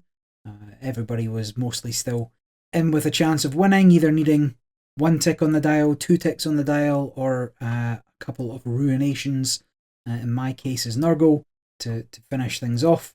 In the end, Tzeentch won, but that was from a couple of choices early on that we perhaps could have stopped. The first event out was to place Warpstone, and I foolishly put it all in the same place, which, because I wanted an early corruption, so then I can move out across the board. But that did enable Tzeentch to get a double tick on the dial for the first 2 rounds, as other players couldn't get across to stop him in time, and Nurgle's fighting's not the best. When I was in there as well. So the game still solid, like the area control, all the interactions between the card play. It did ramp up towards the end. People were able to put out their cards a bit more as Tzeentch and Slaanesh earn a bit more power through their upgrades. Everybody was able to kind of do what their faction is supposed to do. So this game is, if you've not heard of it, perhaps I should explain some of it. So FFG published, Eric M. Lang, and some probably FFG or old Games Workshop art back when they were still friends. And it's an area control game where the base game has the 4 Chaos Gods competing on a map to either get the most points or to get the most objectives, unique objectives that they have to do for themselves. So each player scores those objectives in their own way. Nurgle has to place 2 corruption.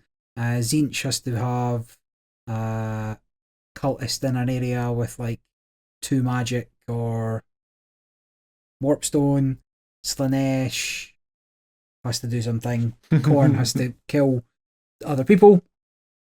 And what does Slanesh have to do? I haven't played for ages, so I can't remember. But basically, anyone has you can do this, and every time you achieve that, you put a little marker on your dial for the round. As long as you've got 1 marker, you'll go up a level, and if you've got the most markers out of everybody, can't be a tie, you'll go up 2 levels. And by the time you get to the end of that dial, that's one way of winning. Or when an area becomes ruined, because you are the Chaos Gods, the gods of ruination, as you're sweeping through the old world, as you destroy different areas, or different areas become so corrupt that they fall to chaos, then you can earn points depending on how much you contributed and when you contributed to the corruption of those areas. And so you either win by completing all your objectives or getting points.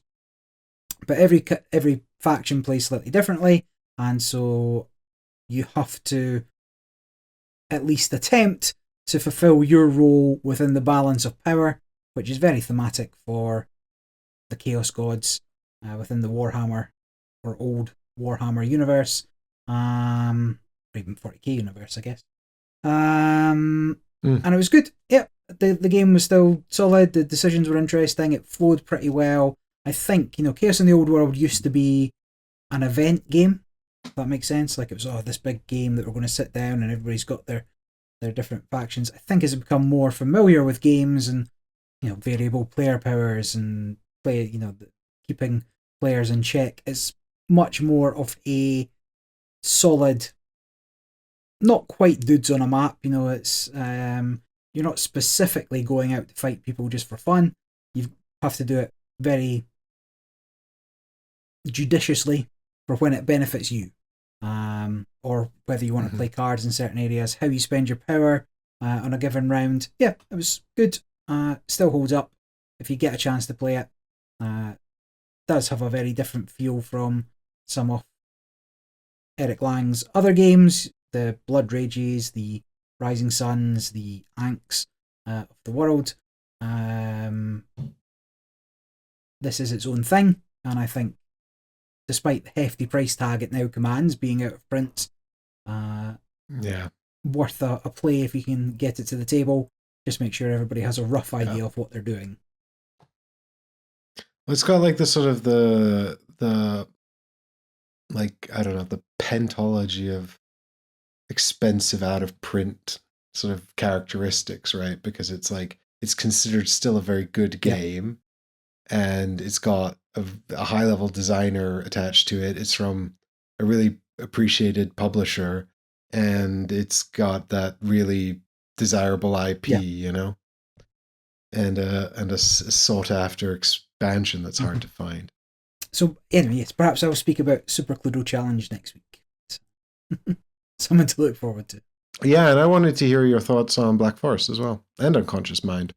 So yeah, I played too many games. But I've been playing a lot of games this week. That's good stuff. Well, some content for next week's. I'll be talking about what we played at AirCon, and so what I thought about that. Probably talk about Galactic Cruise, which everyone's been excited about, and I'm excited to check out. But that's going to wrap it up for this episode of the Ready Steady podcast. Thanks everyone so much for listening. Thanks to Barry for joining me. Thanks to all our backers on Patreon for supporting the show and helping us bring you all of this content. And, if you don't want to wait 2 weeks, you can go and check out Elder Scrolls on the channel, because part 2 will have come out, and that's exciting. Nice. Bye.